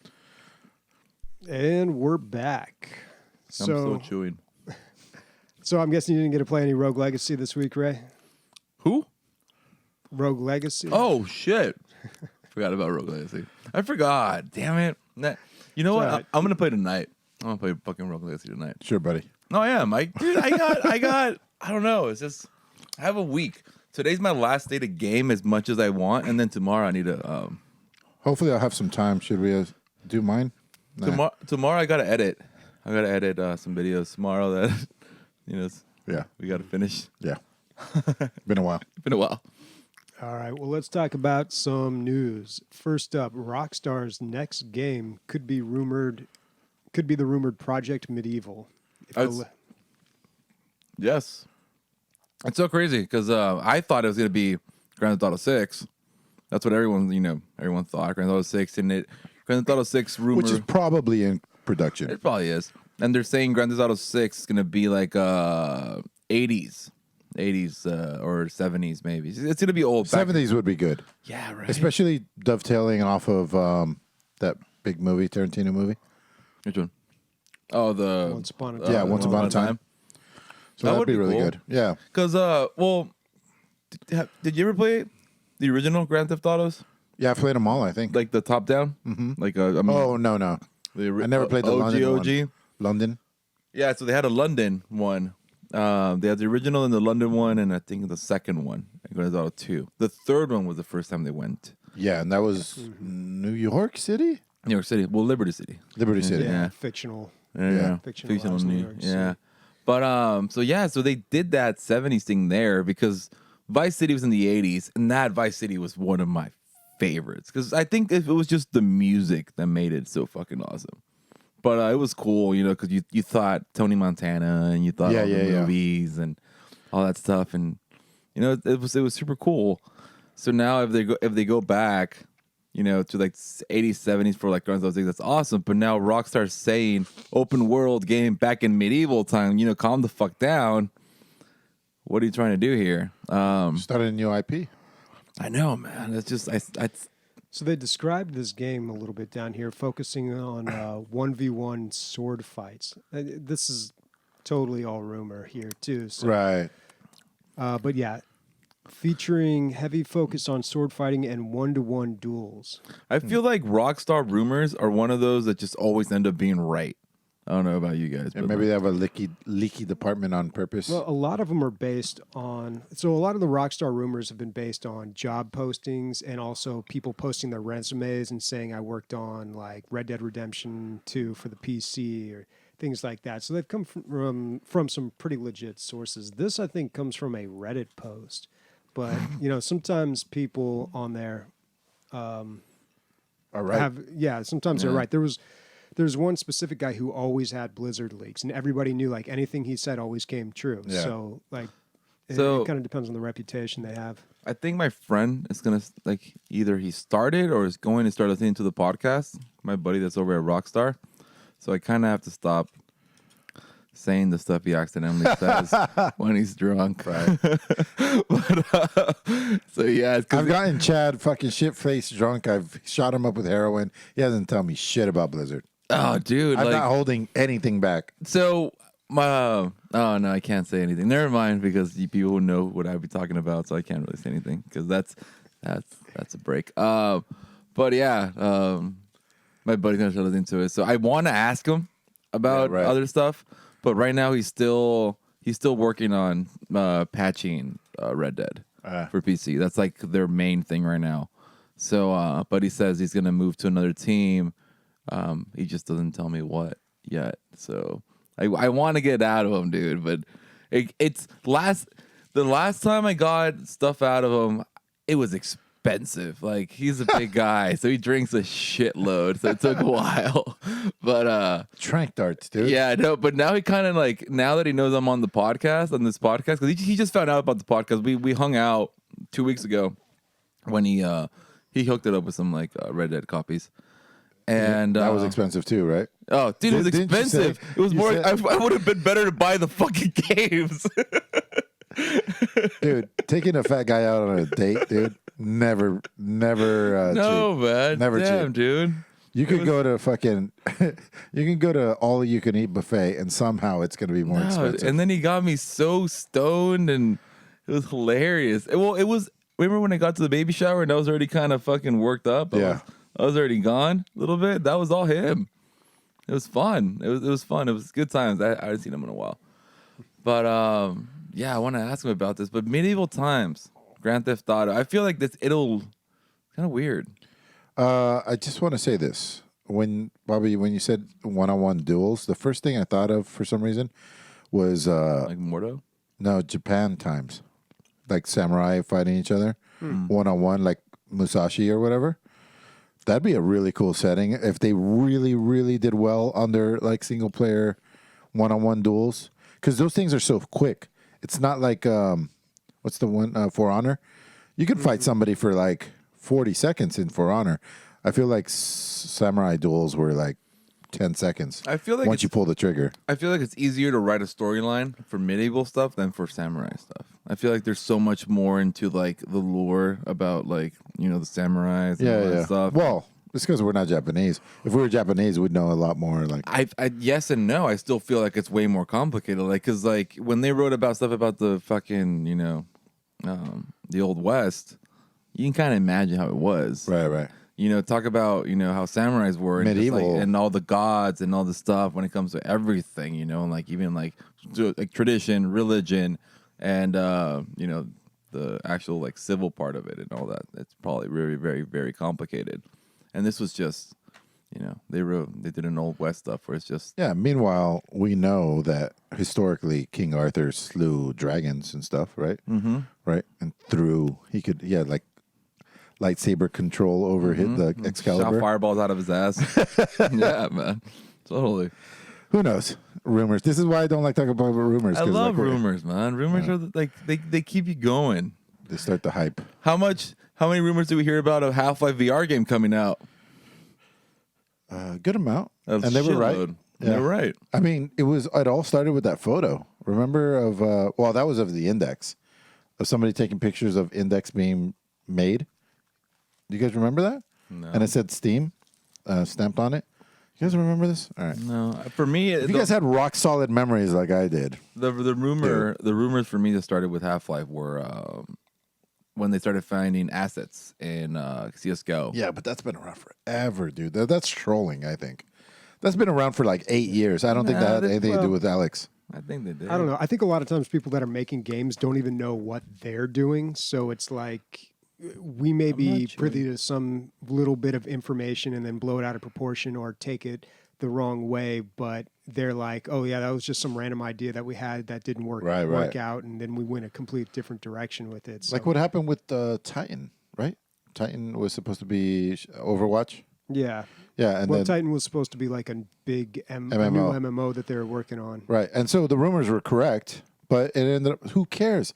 Well, there was hours and hours and hours of buzz generated, but it ended up being something completely different. Which is what they said in that video. Watch the video that I'm talking about. It's like the guy that talks to Valve about Alyx, and he said, and they were saying about there's probably like 5 games that they just put in their vault in the creation of Alyx. Oh, like on hold? Yeah, a bunch of stuff. They were just like, yeah, this is awesome, and then like no, put that away. Bloop. Let's keep working on this shit. All right, I guess we should talk about the Google Stadia launch. So yeah, it was lackluster at best, right? Yeah, it didn't seem to make a huge splash. Some people said it was okay. Some people said it wasn't that good. I don't think anybody was really losing their mind about it, or I don't know. It seemed pretty soft. Yeah, it just started. It's not like there was going to be a revolution day one. It wasn't like everybody's getting flying cars, but this type of technology, I believe, is the future. Like, if it gets good enough, why would I buy another computer? I wonder if this. There was an article that I was trying to finish before we started the podcast. Was talking about the actual lag time if you were like on your PC and like they were saying it was not bad. Like so. People seem to be getting mixed reactions from it, or mixed performance from it. Some people, like with really good internet connections, are having lag. Some people on their cell phone are playing just fine. So I don't know. It seems to be all across the board. But I just kind of feel like in general, people are very quick to complain about it. Like they see a Twitter post that shows it lagging on a computer, and everyone's like this. proof. Oh, a second ago. Like, we can't connect on this yet, right? What do you mean? I mean, we You can't would play have Stadia yet, right? You would have to have pre-purchased it. Yeah. I think Warconius has it. So still kind of a little bit of a soft opening then. A little bit. Yeah, it's until only for some until people. 2020. I think January is when Oh, they okay. release it wide. It's only the people that got the Founders Edition. Maybe it was March. From what we're watching right now, was it the Xbox? It does look better than the Stadia version. But like I said, I mean, it's day one or week That one. was really rather simple. Give and them nice. some time. But still, I was a bit confused. It's gonna get better. Now, It's Google. Yeah. They're not going anywhere. I know. I just feel like, could this ultimately scare off maybe Xbox when they're, what they're working on, or anyone else working on this stuff? I wouldn't have been surprised if Xbox wasn't going to do another system Why not? because they're getting into the streaming side as well. I know. I understand that. But, like, Xbox loves making a better console than PlayStation. They always make a better console. They just suck at fucking making the games. But PlayStation does that super well. Yeah, they're fucking Their, awesome. their first party titles or whatever. But they're first party or first person, third person. I mean, third party. Like third party, first person, whatever it's called. There's a name to it, right? Because like, yeah, it's a first party, third person foursome. That no, because like their first party titles like Uncharted. That's from Naughty Dog. Crash Bandicoot from Naughty Dog. Ratchet and Clank, which is like they're like almost mascot, like almost kind of like Crash Right. Bandicoot. It's from Insomniac. Right. There are all these other yeah, the PlayStation. they're very good at like I don't know owning IPs Well, outright. that's what Microsoft is doing. They learn from them, and now they're buying all these freaking IPs, and they own everything now. That's why we're getting Rust. That's why. What was that noise? I could do it again. Oh, that's funny. Sounds like fucking. I don't know, something Baby Yoda would make. How cute is he, Oh my god! I want one. Bobby? Bobby, what do you think about the Mandalorian? Yeah. I'm curious. Yeah. I'm curious. Before we go into the next part of news, I'm curious. Have you seen all 3 episodes? Oh yeah. Okay. Of course he has. Okay. Yeah. No, I Watch think him shoot it down. I know. It's almost like I said, pull, and he's like, Well, technically, guys, like, oh my god, like so, like. no. I Go. really enjoy the Mandalorian. hey, There you go. I mean, first of Hey. all, it's Star Wars, so I can't. I'm completely blind when it comes to that franchise. I like all of it, no matter what. But I think it really works well. Like they Didn't keep you from shitting all over this new Jedi game. No, I like it a lot more than that. I mean, first of all, we've never really had a live action Star Wars TV show. Right. So George Lucas talked about doing that like a long time ago, back when he still had control. But we've never seen this before. But I think it's the perfect fit, and I think Star Wars works way better when you're telling stories about just random people in Yeah. the galaxy. Yeah. Like this random Mandalorian, and the Baby Yoda thing was just like just gold. Like I could see everybody's eyes just getting wide when they pitched that in the meeting. Like, yes, that's it, dude. Because Star Wars always has to have a Porg or an Ewok. It's always got to have some cute factor. And everyone loves Yoda already. So Baby Yoda, I mean, that's just like This is the genius. third one we see. This third of their species. You're that so we right, see. Bobby. There's never been anybody who's ever been like, I don't like Yoda. Never. Yeah, No, everybody never. loves Yoda. Everyone, they either love him or try to talk like him or fucking like anything. Yeah, and God, I've been watching fan edits of the prequels, like where they cut out all the Jar Jar Binks. they cut out all the Jar That's Jar. so funny when they take But- him out completely. But the God, dude, the CGI Yoda just is not the same, man. It is so not the same because you go back and watch Empire Strikes Back when Yeah. you first see Yoda as the puppet, and Oh. it's just so different. And he seems like a different person too. Like the way he talks, the way he moves, the things he says. My favorite bit when I watch a movie way too many times, there's always like one. I start gravitating towards really specific lines or like bits of things that just you wouldn't really pick up on or notice. But my favorite thing that Yoda ever does is when he's arguing with Luke and he says something about a great warrior, then he goes, "Great warrior, and he like shoves his arm forward. And I swear, you watch it. I'm gonna pull up on YouTube because it sounds crazy. I think I know what you're talking about. But it's just like, why does he thrust his arm forward? Why does he go like, like why? Because he's kind of like, I don't know, just like done with it. I think. But what about the time when he's just like hitting the robot with a stick? Yeah, when he's hitting the It robot. doesn't make any sense. Yeah, I mean, like, he's it super looks smart. very Jim Henson, very Muppet-like. Yeah. But I don't know, that great warrior thing. Okay, here it is. Oh, I put your weapon. I mean you no harm. I am wondering, why are you here? The voice just sounds different. I don't know. It does. Help you I can. Yes. It's somewhere. I'm looking for a great warrior. Oh. Great warrior. Oh, he's starting to walk, I think. No, dude, he's like, what? No, he's starting to He's walk. throwing a fireball. Do it again. dude. Do it again. Look at him. Look at it, he's starting to walk. Look. It's his first step. Yeah, but okay, he juts out his arm like emphatically. Like there's okay, here we go. Because I really got to talk to this dude. Yeah.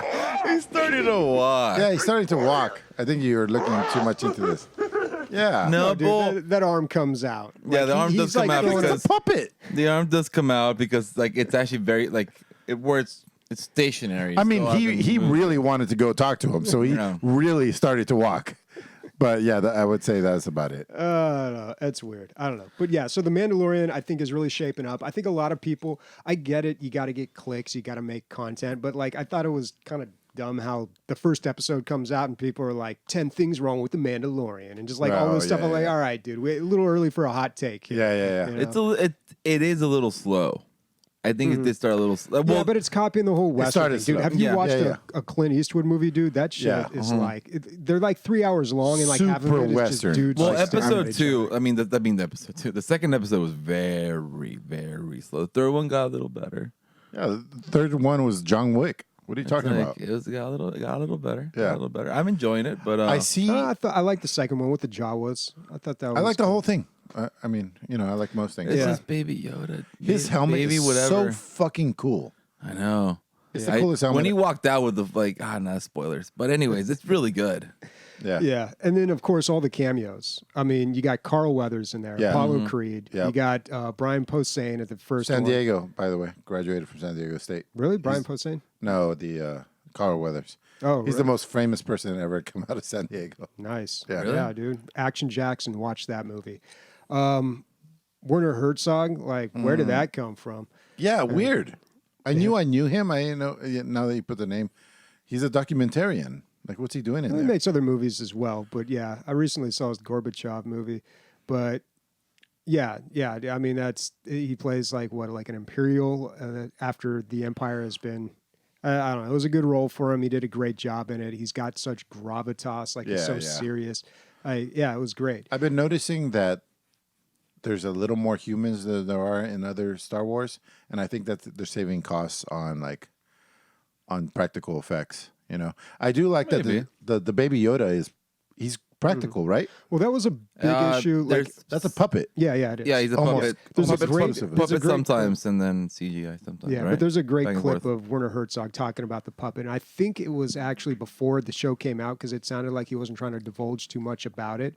But it's hilarious to hear him talk about that.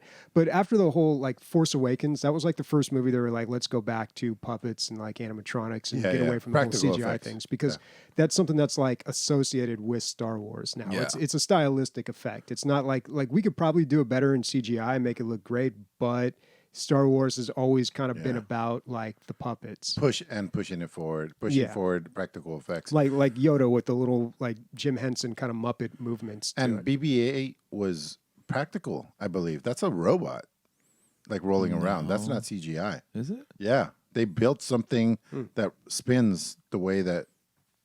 However, they made it. They made it. If they're anything like the drones over at Galaxy's Edge, she probably broke all the freaking time. This is the best Star Wars shit since Rogue One. I'm gonna say. Rogue One was great. I'll be honest. Well, I don't care what anyone says. I love Force Awakens. Yeah, I like it too. I like it a lot. It's all about the second one that just fucked everything up. I didn't mind that movie. I don't either. know, man. On rewatching all the Star Wars movies, I think I did this back in June last year. It was when the Solo movie came out. That was the last time I rewatched all the Star Wars movies. The Force Awakens and The Last Jedi, like I was having trouble paying attention. It was totally losing me. Rogue One, probably the only good thing that held up. And I think Star Wars just I think works way Solo's better. really good. No, no. Well, see, I saw Solo in the theater when I was doing this. So, of course, it's in the theater, and I really liked it. But again, like it's like Rogue One. It's a story of not dealing with like the whole... It's not like one of the main stories. Right, you know? right. It's like a side story. It's some backstory on Han Solo. So, yeah, I really liked it. But I got to watch it a second time on the small screen to really analyze it. I don't know. I did when I watched it. It was like, all right. I enjoyed it. Then I saw it. I saw it with Gia, I believe, and I was just like, ugh. What's going on here? Like, how did I kind of like this in the movie theaters?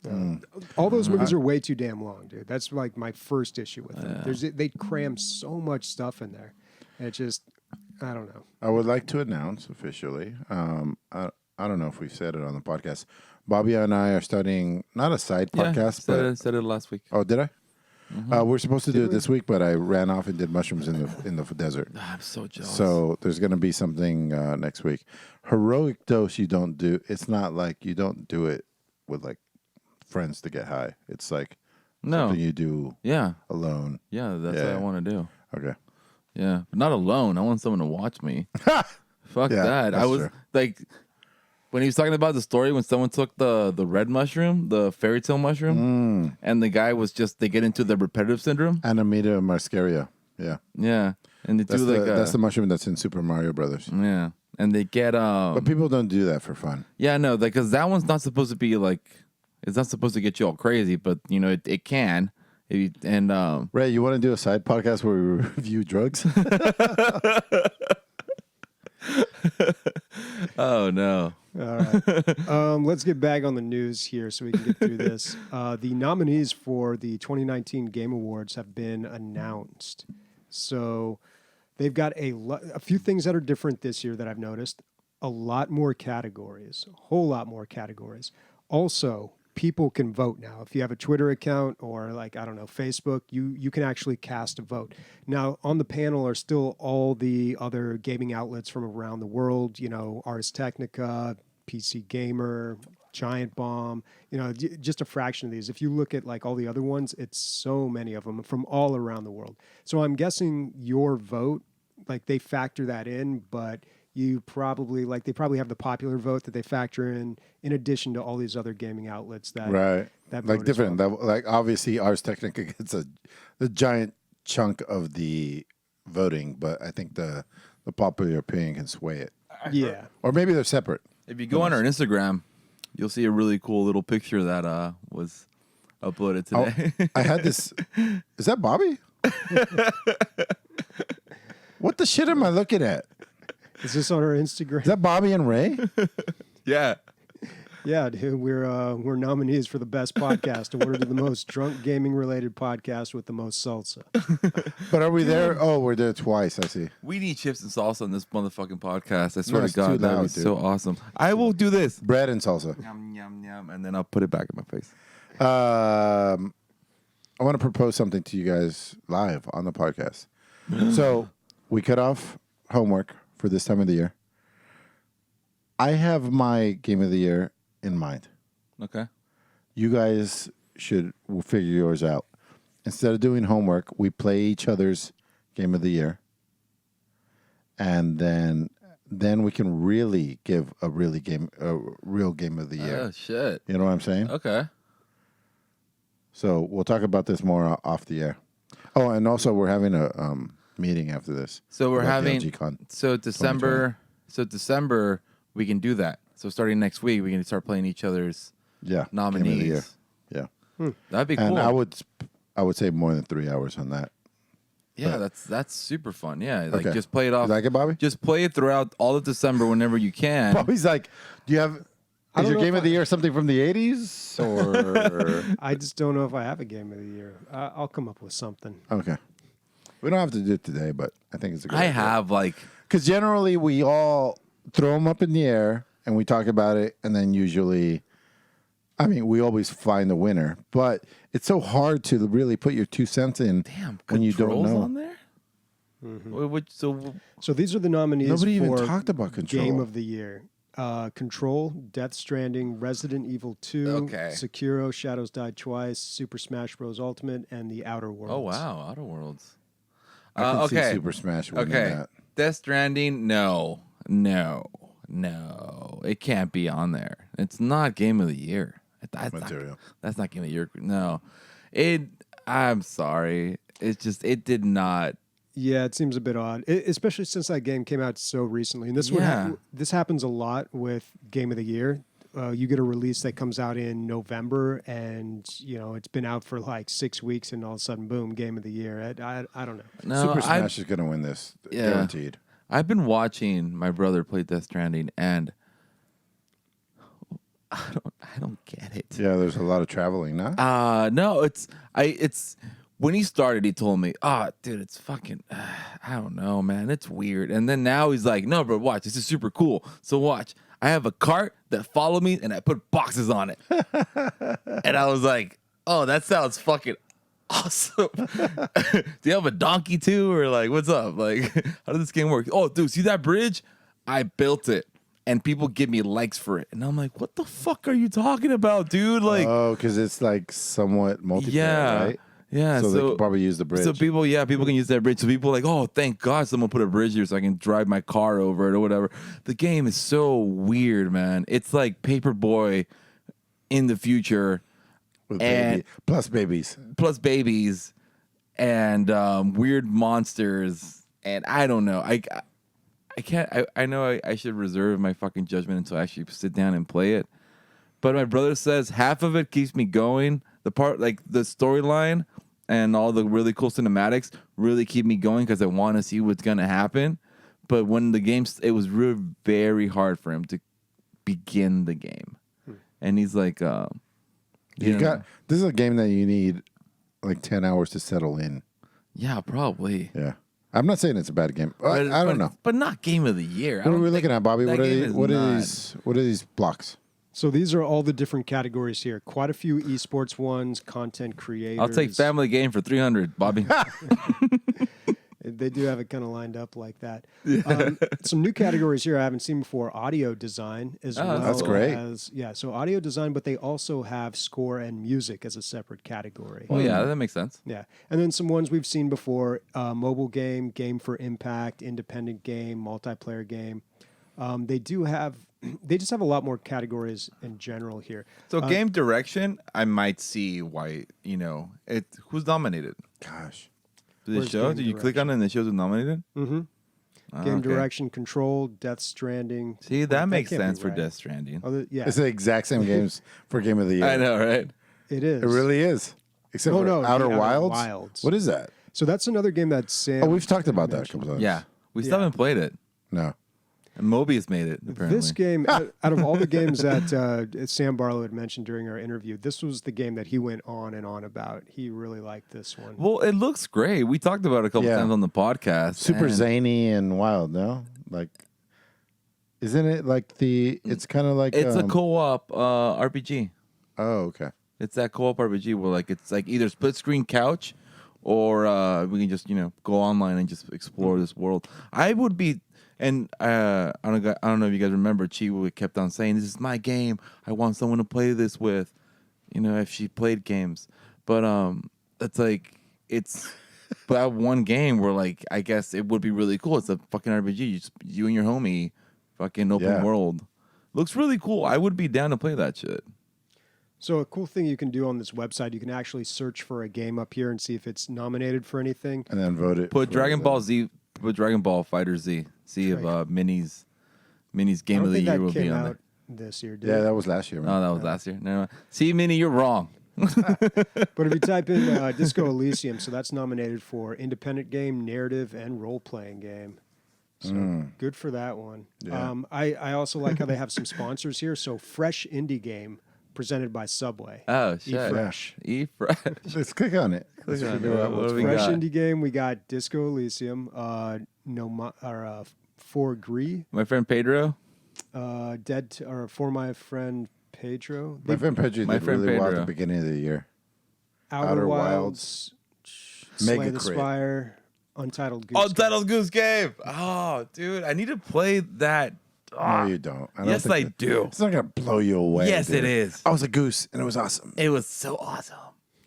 We should. Oh, VR. Oh, dude, What the Golf is fucking hilarious. Yeah, so for mobile games, they have Grindstone, Sayonara Wild Hearts. I have all those games on my phone right now. I need to download all those games. Golf, I'm playing a bunch Call of of Duty bullshit mobile. right now. I have all those games on my mobile phone. Well, dude, I'm not joking, man. That Apple. Oh, you guys don't have fucking iPhones. Forget. Yep. Apple Arcade. If you guys, if you guys have an Apple iPhone, I haven't had food today, guys, and I had like 2 whiskeys. I'm already feeling it. It's fucking awesome. Like that Grindstone game is great. It's a subscription service for your phone. Yeah, but the thing is, a lot of the Apple Arcade games, they're PC games. Well, Google has their version of it now too. I don't know what games they have, but Google they do. Arcade. Oh, really? Yeah, they advertise. I got like a notification. In, Get Play it, Store. dude. It's, I don't know why I for got- us, it's I ain't got it. $4.99. It's totally.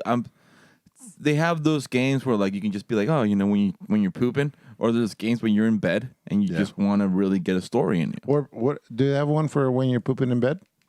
No. Oh no. All right, so let's take a look at one Diaper more category games. here: the VR AR game. Oh, shit. And the nominees are There you Asgard's Wrath, Blood and Truth, Beat Saber, No Man's Sky, and Trover Saves the Universe. Okay, so It's Beat Saber or Trover. Trover, I mean, that hour I got in the game was just amazing. Dude, it's so many. Okay, you know what? Fuck it. I'm playing Trover tonight. That's what I'm playing. I'm going home playing Trover. What about roguelikes? No, I'm saying you're off the hook on that if we do this other thing. No, yeah, hopefully. Such a good game, dude. No, I played for like 30 minutes. It was really fun. I Okay. need another 2 hours and a half. All right. So are we going to talk about what we're playing next week now, and then we'll get to listener questions after? Sure. I was so more curious about the game. two things going on here. One, we're going to try something new. We're going to end the show and then do Q&A after. I don't know why. I wasn't for it, but we're going to try it out. See how it goes. The other thing is Insidious is on sale. You motherfuckers. You can get it now. If you like hot sauce. This is my company. I'm not doing a read for somebody else or anything. When the project was first brought up to me, I said, there's no. I was like, there's no way I'm going to get into something that's going to go, because I know what a nightmare it is to go through stores, because my friend, he has Pooch Selfie. You can check that out. He's the inventor. You have to pay 30% to the store and 30% for distribution before you take your cut after taxes.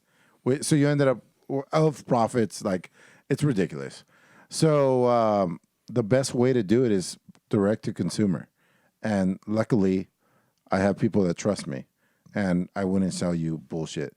If you like spice in any way, I have a delicious salsa that it's unlike anything else on the market. It's non-perishable, first of all, so you don't have to refrigerate it. It can't go bad. That's really good for us too, because we don't have to worry about selling you all kinds of, how fast we got to move stock or whatever it is. But the best thing about it is it has crunch and flavor. Like it's all seeds inside. It's oils. We have olive oil in there. We have grapeseed oil. We have a little bit of canola oil, and we have like 5 different or 6 different seeds in there, and that's pretty much the recipe. So you're not going to just get spice. You're going to get a little bit of crunch. So it's so good on soft things like bread, like croissants or eggs or anything like that. Yeah. Or just put on anything that you would put hot sauce on. Hot dogs, hamburgers. Like, it makes everything better. It's so fucking good. I would have never gone down this route. This is not a business that I originally was interested in, except for I am 100% in love with this stuff. Almost everybody that tries this loves it. Like, especially the Mexican people. If you're Mexican, it's game over. At DLG Con, he brought a bunch, and everyone was devouring that. Yeah. And this is like, your regular Caucasian. where like, they can't handle spice. Yeah. They were loving it. They were loving it. So I would not do you dirty, guys. It's legit. He would, but not with this. And if you're not somebody that's accumulated for accumulated, I don't know. I'm getting a little drunk, but the original is not too bad. It's not that spicy. It is spicy, but it's not that spicy. If you go fire, then that's somebody that's really ready for some spice. Like it's hot, not super hot, not so like. It's really good. Yeah, that's the one I like the most. That's the one I love the most too. And you get more bang for your buck because it's going to last longer because you put less on your food. So I always prefer selling the fire because it's the same price. Yeah, try it out, man. I love it. And if this works out and get a few more Patreons, the show's going to get better too because I'm going to quit my motherfucking job. That's my job. It's my own business, but I want to get rid of it. So I want to do the goal is Insidious and podcast for my and taking care of my baby. Me too, man. Keeping my baby alive. Mine would be marketing and this. Yep. So there we go. I promise you it's not bad. I promise you it's not bad. All right. And so they can place their orders on insidious.com. Yep. Insidious.com. And just click anywhere. Sniper helped me out with the website. You can click anywhere pretty much on the site. And it's going to get you the buying stuff. And I think we finally figured out the shipping. It's not that bad. Chad just ordered like 4 jars for like $7.50. So I think we figured out the shipping. Got it as cheap as possible. That was my really big concern. Yeah, check it out, guys. It's my passion project. So we'll have to make sure. I'll put a link to it in the show notes so you can, if you're listening to this on your phone, just scroll down and you'll see it. We should like Joe Rogan the ads maybe. Oh yeah, I'm getting into that. Throwing in them. I'm going to be advertising on as many podcasts as we can afford. Yeah. All right. I don't know. This feels weird. Why don't we just do listener questions? I mean, yeah. What do you mean? Like ending the Well, podcast? I also wanted to take another. I guess I don't need to be more drunk, huh? Probably. I do. All right, let's take an intervention. An intervention. All right, so we're going to try something out. We're going to end the show, run the credits, and then we're going to do Q&A afterwards. We're just mixing up the order of stuff. But where do you hear the Q&A? Right after. You just keep listening. So this is both an intermission and a separation from Q&A from the original show. So that was okay. So that was the show. All right, bye everyone. And the music plays. And then we come back in. Whose fucking idea was this? If you show up for the meetings. What meetings? We have tons of meetings, dude. I never get invited. We had one. When was that meeting? I say we just scrap that. We just do like we normally do. We do listener questions and talk about what we're going to play and then cut it after that. So the idea was that we were trying to, because the listener questions go on like a really long time. Yeah. So we're sometimes, not all the time. It's more often than not. It's when we're drunk and we go off the rails. That's fun. That's the best part of the podcast. That's what I said. I think that's better than the games. Him and Sniper were beating me down about, I don't know. No, they don't like. Oh my god, he doesn't like the Joker. I mean, I get like messages like, "Hey, bro, like I love when you talked about this." I'm like, "Oh, okay, yeah, it's awesome." I get those messages on Discord. Yeah. By the way, get on our Discord. I'm noticing more people are getting on our Discord. Get on that shit. It's fun, and you can talk to us directly. I answer messages. Or just creep for 2 months. Yeah, I'm actually really nice, and I'm really quick. I'll be at work, and I'll see your Discord message, and I'll be like, "Oh, what's up, bitch? All right, for sure. All right, peace." We're cool. We're homies. We're all homies here. Go on our Discord. It'll be fun. So, Bobby, and your new rule that what you want to do, where's the time for whiskey? I don't understand when me and that's the part. Okay, so I think we need like a mini bar, and then we should make this also like a alcohol. No, that'll be too much. I like this intermission stuff. Can we take an intermission? But watch. If we do intermissions, we also need to. This is like a meeting at the same time, guys. Yeah. So then you guys know. We got to add some gaming into this. Yeah, World of Warcraft. Anyways, so if we do these intermissions, should we not say that we're going to an intermission? Because that sounds kind of weird. I think we have to acknowledge it somehow. We aren't going to be able to segue it. When I went to Utah, I was listening to this half-hour podcast, and they take a break. And I was like, what the fuck? Like, why do you take a break 15 minutes? But that's how they do it, and it works. I don't know. Do they say, like, all right, we're going to be a break? Yeah, we're going to take a break. All right, We're taking a break. We'll be right back. We'll be right back. All right. Okay. Whiskey me.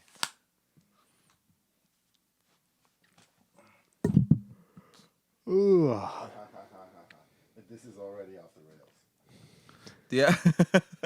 I think that's the best part.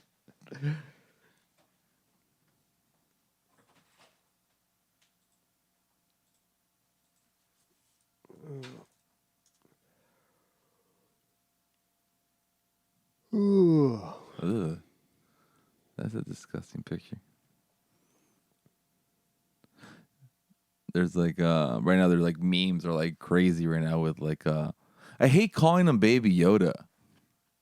You know what I mean? Yeah, but what are you gonna call him? I know, but it's like, do you think they're gonna get that to that point where we're gonna actually find out the species, the race, why they live so long, like any of that stuff, some background towards that I figure whole? They have to. I mean, they bring him into the picture. Here's my theory. My theory is that, like, okay, obviously the Empire wants him. Some people want him dead. Some people want to use him for something. But the Mandalorian, I got a feeling, is going to die at the end of the series. Like, he's going to die protecting Baby Yoda, so Baby Yoda can go on and be part of the light side. I don't know. That's my theory. The season's only going to be 8 episodes. 8 episodes. So yeah, I mean, it's not going to.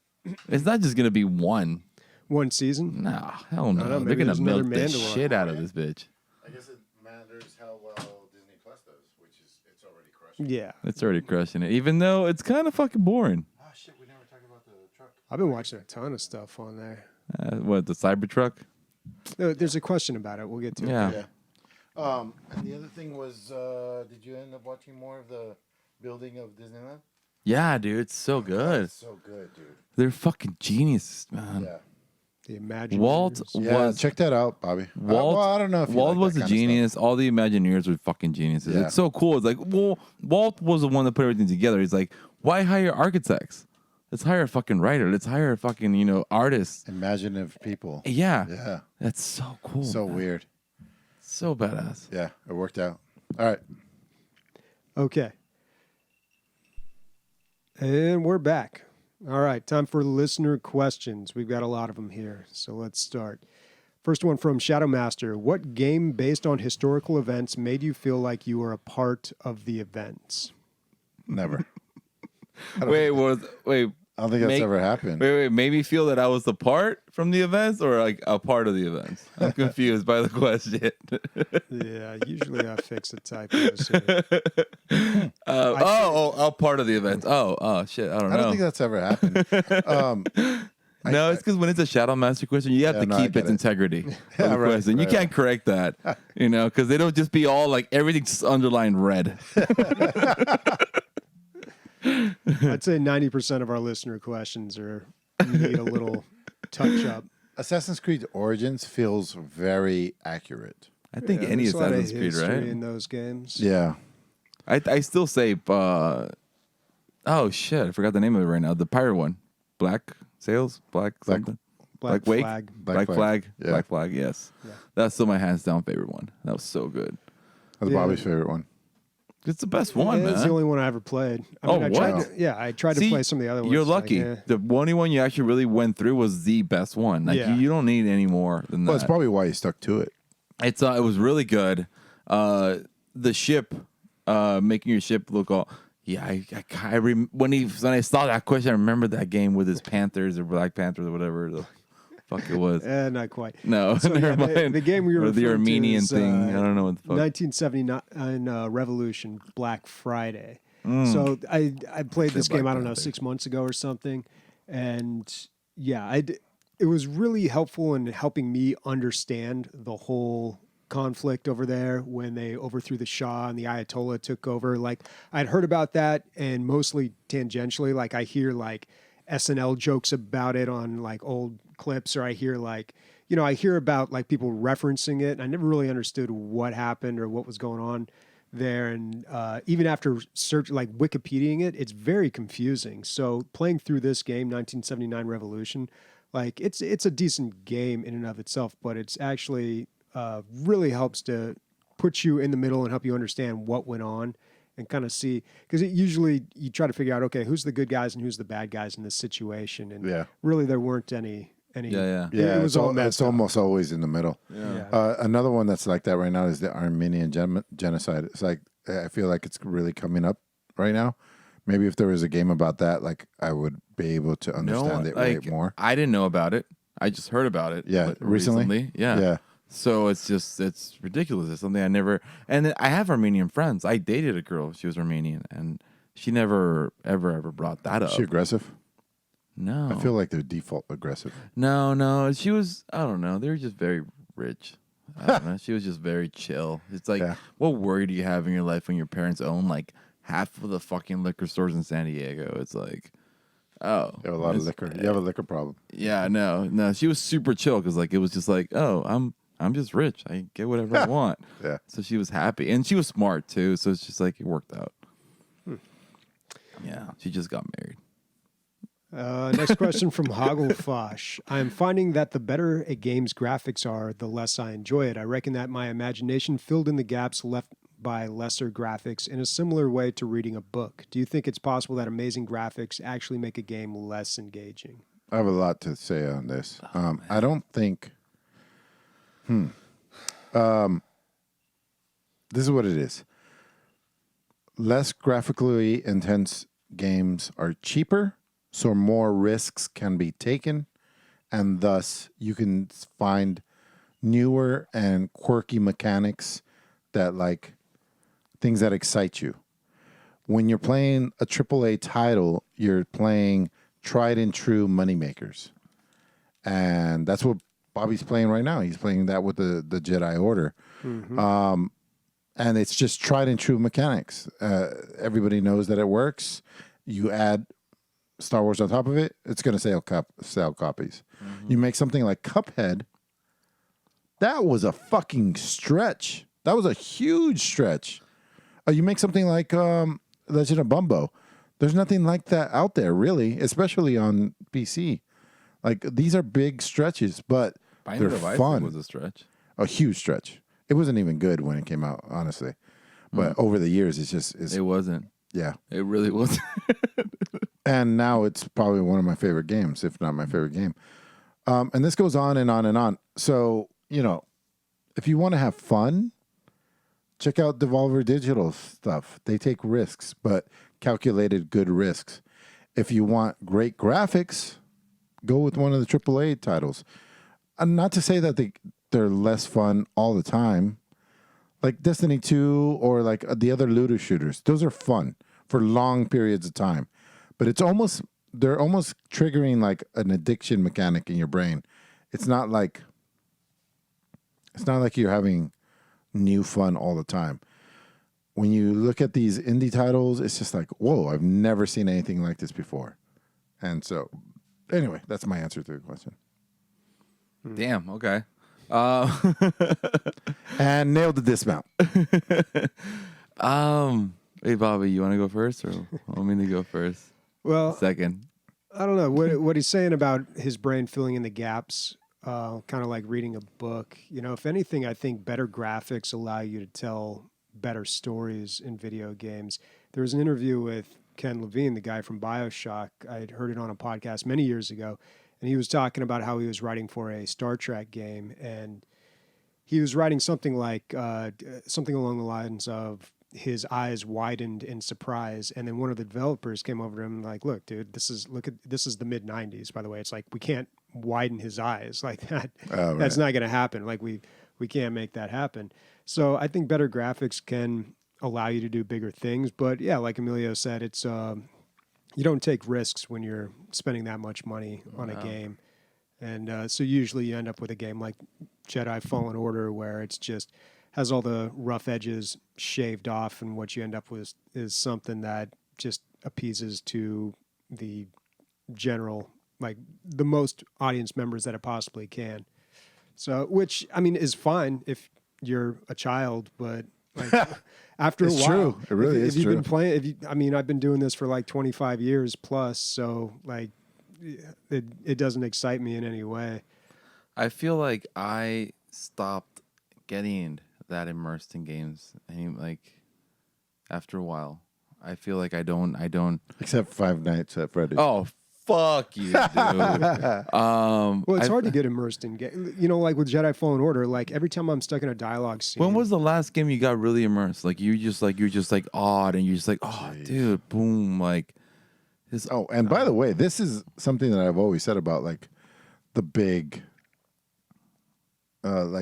media outlets. Mm-hmm. When they review games, I feel like they're super jaded because they've played everything, and they have, it's their job to play games 30 hours a week. Yeah. And so when they review something, you're not getting the real review, I feel like. Mm-hmm. But, we're older now. So if you're 20, you might think that Jedi Fallen Order is the best shit ever that you've ever played because they have Star Wars and all that stuff. Yeah. But we've played that game 20 times by now, 25 times. I mean, it's the same thing with movies, and it has a lot to do with someone's approach to criticism because some people are just like, their whole approach to criticism is like, should you spend money on this? Is this worth your money? And some people are like, well, is this art? Is this contributing to the human experiences in any way? Like it kind of depends on what you're going for. But, the best way I ever heard it explained with movies is that, a good critic will point things out. They're not telling you if it's good or bad. They're kind of leaving that up to you. They're giving you their opinion, but really they're pointing things out and they're like illuminating it so you better understand it and can therefore make a better judged opinion on it. So I don't know. I think video game journalism or critics, I think is a little different than movies. Like I think people take the movie criticism a little more seriously, but I think for a long time, a lot of video game journalism has just been another way to hype up games and sell them. Except for like Jason Schreier stuff. I feel like he's our first. No, there's absolutely people who are not doing that. Yeah, yeah. And I don't want to like call out any specific media outlets or people, but I just think like in general, like video games have just been primarily about making money and not really about, what is progressing us. Doesn't everything go through this? Don't you think like some movies are made for making money and other ones are made like that's passion projects? Well, when it comes to movies, yeah, that's 100% true. Yeah. No, that's there's so many film directors and writers and everything where I'm gonna make this movie, I'm gonna finish it, and it's just my project, and I don't give a fuck if it doesn't make money. And even actors have said, you make one for you, you make one for them. Exactly. You make one for you, you make one for them. Yeah. So that's why. And that happens in video games too, but I don't think it's as cut and dry. Balanced. No, because it's very hard with video games, I believe. I feel like it's a little bit harder than movies. Because, you're one for you and they're one for them might still be a fucking flop. So you kind of have to do like, it's all for you guys. Well, one finances the other one, usually. Yeah, normally, but games are just right now. There's just so many games. There's this ridiculous amount of games right now. Dude, I'm sorry, but whenever I see Jedi Fallen Order and I see the actor, I was telling this to JP Diddy when he was playing it yesterday because I was like 2 days ago. It's a ginger dude, right? It's the guy from Shameless. So I always think like, it's the dude they from modeled Shameless. it after him? I didn't know that. It's him. It looked like Seth Green to me. No. It's the guy from. If you look at him, it's go to Shameless. Look for Shameless IMDb or whatever. Shameless cast, and it's Ian Gallagher right there. Next one. Oh yeah, that's him. Yeah, that's him. That's the guy. Oh, He's the actor in the Cameron Monaghan. The short hair is kind of throwing it off. Monahan. Hey. See, that's why Emilio's white. I'm Mexican. Yeah. And Monaghan. That's a funny thing. All of Sam's family, all of her friends, they all consider me white, guys. Like I'm the most Mexican guy you've ever met, ever. They call me white because I know how to enunciate. Anyways, I was gonna say, what was the question? It doesn't matter. Exactly. Next one. Let's go. By the way, great question. killed it. Wait, which one was it? Question of the week. Oh, the graphics, right? Yeah, Yeah, but graphics. Yeah, which is, fun. you know what? I lost immersion in games for a lot of games now. We're talking about fun, though. Yeah, and making. Well, no, well, graphics don't make it Dude, fun. how fun is Duck Game versus like even Counter Strike? Hey, I know Counter Strike is We can fun. play Duck Game online now. No, I know. Oh yeah, that's good. We can try. Woo! Game night. That'd But, be dope. no, but like Counter Strike is fun, but it is super intense, and you get very invested, and you can have a bad time playing Counter Strike. Yeah, Yeah, right. Very I don't. horrible time. I don't think I can have a bad time playing Duck Game. I can Like, have even if I get can have trounced. the thing is, I can have the worst time in any game. Period. When it comes to competitive, I have because a bad time. yeah. Even Duck Game. Quack, quack. Even Duck, yeah, because you beat the shit out of me every time. It's the only game I really no. There's a bunch of games that suck at it, but it's one of the games that really like fuck. It pisses me off because Emilio almost always beats me in that one. I hate that game. Ooh, we can play that online. But it's fun. That's all right, awesome. we've got some questions from Warconius. Flossing or penis-injected birth control, which is more legit? So there was an article about male birth control, but you have to get it injected with a needle into your vas deferens. Where's that? Where's that? That's the tube that goes from your scrotum, well, to your testicles. To your penis? Yeah. I read about a pill.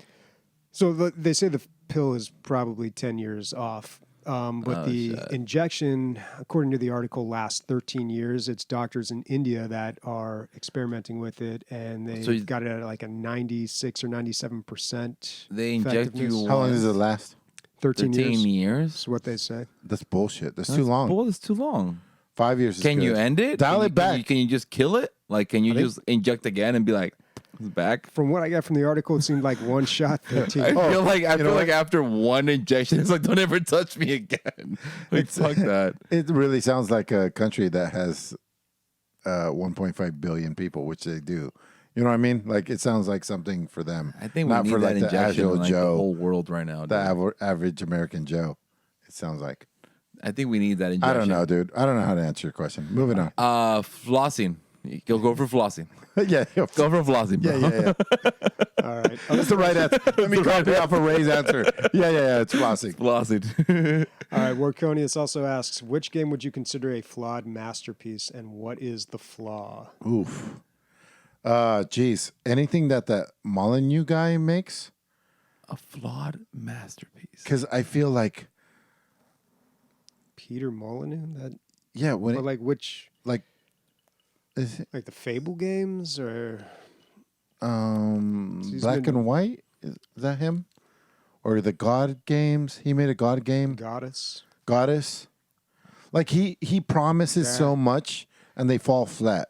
If they were what he said they were going to be, I feel like they'd be incredible. Well, he's been making games since the 90s, and he had some big successes. And he was one of those people that was just very highly regarded, and then just, I don't know, it didn't translate well into later games. Yeah. But I don't know, flawed masterpiece. See, I figured you'd say Anthem. A lot of No, man. flaws there.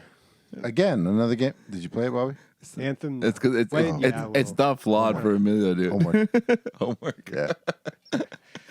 Homework will be coming back in January, by the way.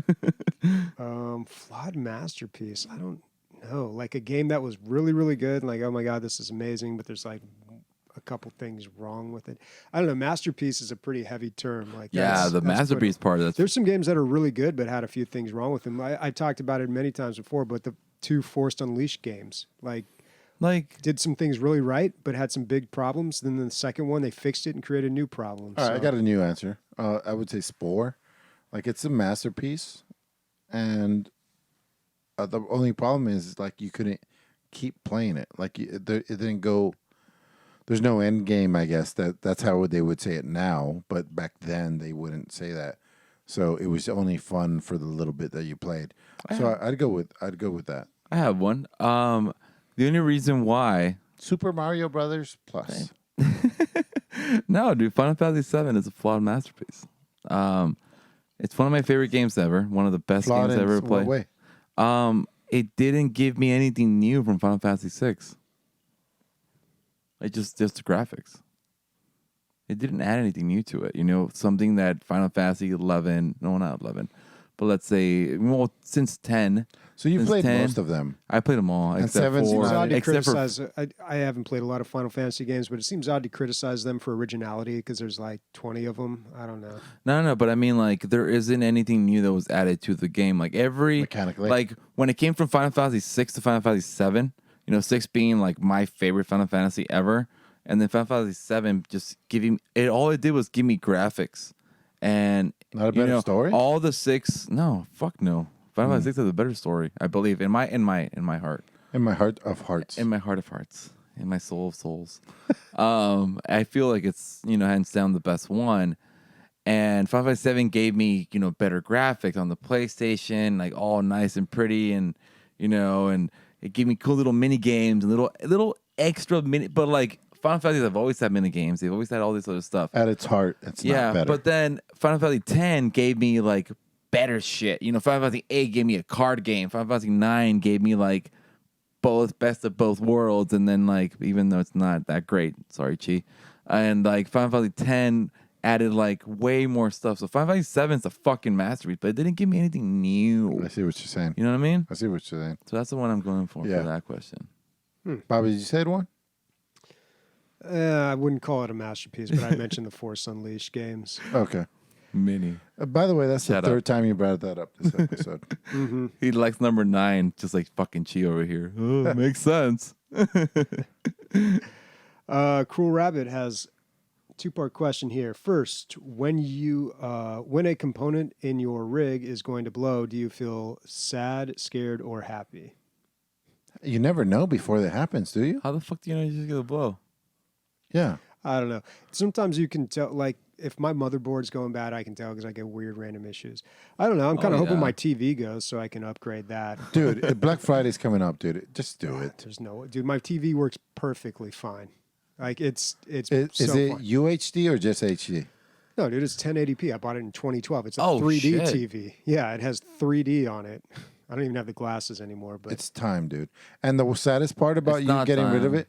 It's time, but it's not time. it works perfectly fine, dude. That's the thing. Well, the other thing is you get to sit so close that, like, you don't Yeah, really I mean, a need... QLED. I already know the one I want, like a 65-inch Q70R, like not the best one, but like a good one, you know? Yeah. 65-inch, yeah, but like, I don't know. It'd be great for watching movies on, but at the same time, like I'm doing that AMC thing, and I'm seeing movies in the theater now, and I mean that's the best So- viewing experience you can get. I own 2 TVs. I have an LG OLED 65-inch, which is my baby. In your room?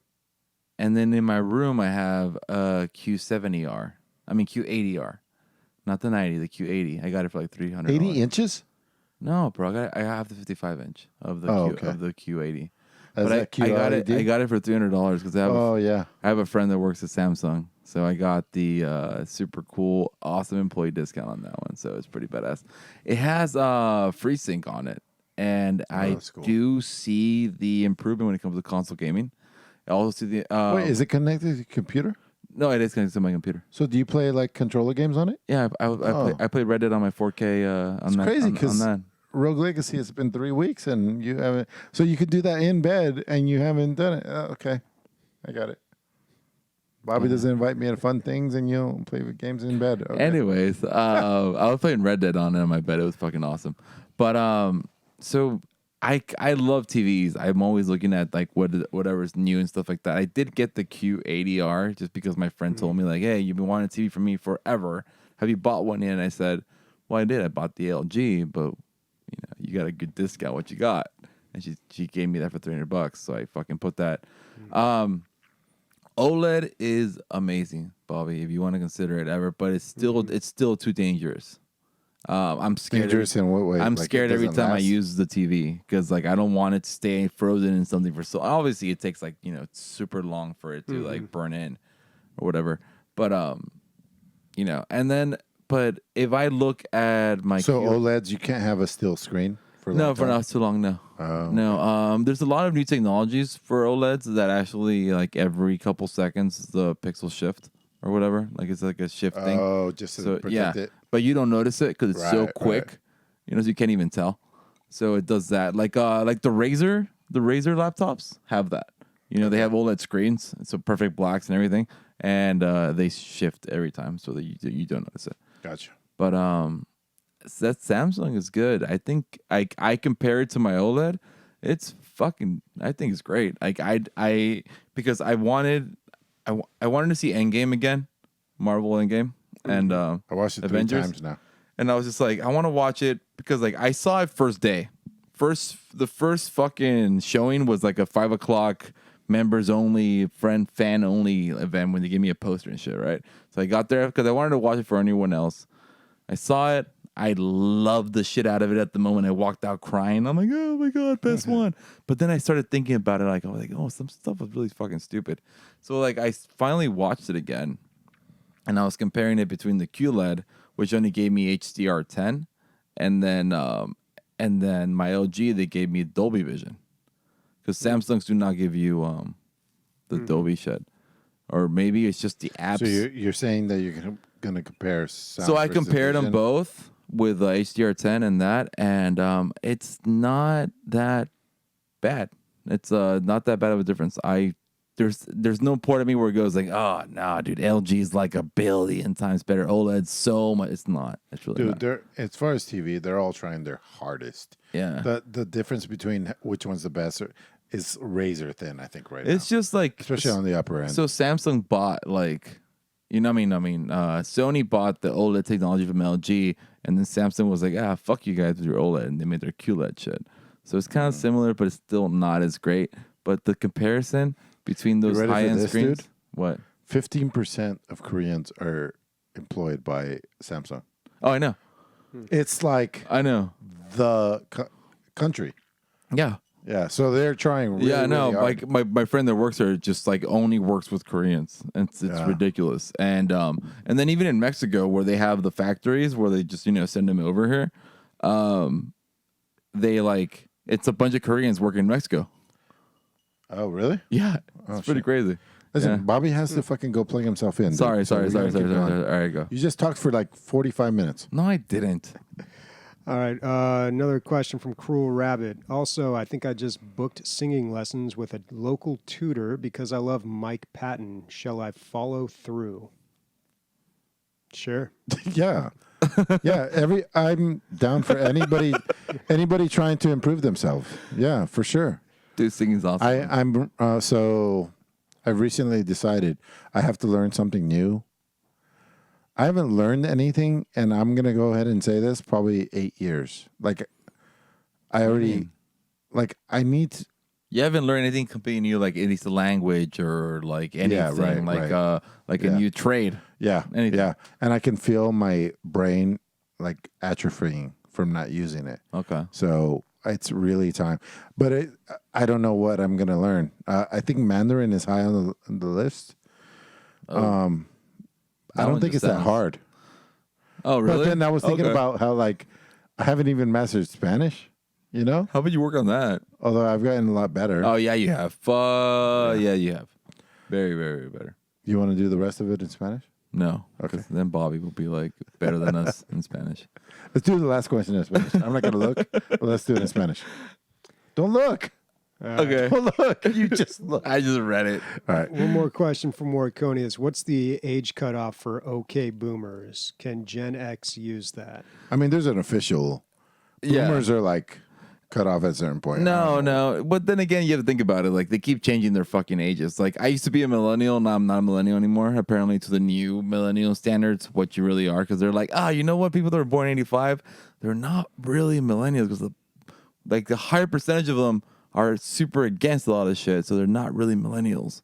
So I was like, in certain studies, I'm a millennial. Another, whatever, I'm not a millennial. It's weird. It doesn't But matter. it's one fucking scientist that decided who the fuck people were millennials. Like, I can go fuck himself, you know? You're a hipster, but not a millennial. Exactly. I would say. Exactly. I'm not, I'm. You don't fit the hipster-ish. mold, Ray. I don't. break I'm the not mold. I'm not a millennial. All right. I'm not a millennial. Okay, very Fuck you, bumpy scientists. asks. I'm a few months behind on podcast listens. Has DLG bought and tested a VR system? I like how you we put talked in about- parentheses virtual reality, just in case we didn't know what VR is. Played, reviewed VR games yet? If not, seriously, for the medium has matured. What exactly are you waiting for? So, to be 100% transparent, we had a decent little amount of money that we're sitting on because we didn't have anything to do. We didn't have any goals. And then it all went into the DLG con, which is fine because we all had a great time. We had so much fun. It's all gone. So we don't have any money. As soon as we get some more money, that's probably one of the first things that we're going to look at and do some real serious research and also like share the research with you guys and why we bought what we bought. And so that's going to happen. And also, is there a second part? I don't know. No, there's no second part to the question. Okay. But yeah, pretty much we're broke right now as far as like a podcast. Yeah. So after playing this weekend VR games, I am gonna play more. It's just it's fun. It's so great. It's just there's a level of immersion that just doesn't exist with regular gaming. And just honestly, just playing Five Nights at Freddy's the other day and today too. And having a spiritual experience, basically. Oh my God. And then the thing is, I do that and then I sit down and I go on Steam and I click on, VR games in the store. And I'm like, all right, I still have my catalog?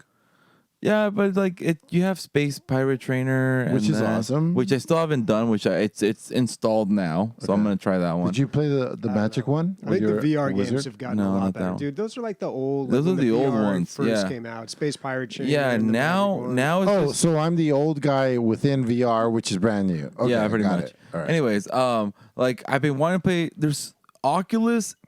They're assholes. They have great fucking games that's just them. I mean, a couple. But like play like the Robot Recall and all. I think that's what it's called, or other ones. And then I want to play Lone Echo. Heard that one's supposed to be really great. There's a bunch of games. New shit, guys. It's I'm gonna start playing more VR games. Like after playing this weekend, I was just like, I'm missing out. Like there aren't that many games out there that's great. So like I have time to play them. They are pricey though because it's like $30 for like a 3-hour game. Have you ever played VR is more expensive. Have you ever tried a Euro or American Truck Simulator? I have not played. Sounds ridiculous. The only truck simulator I played was 18-wheeler on the Dreamcast. Did you play that? No.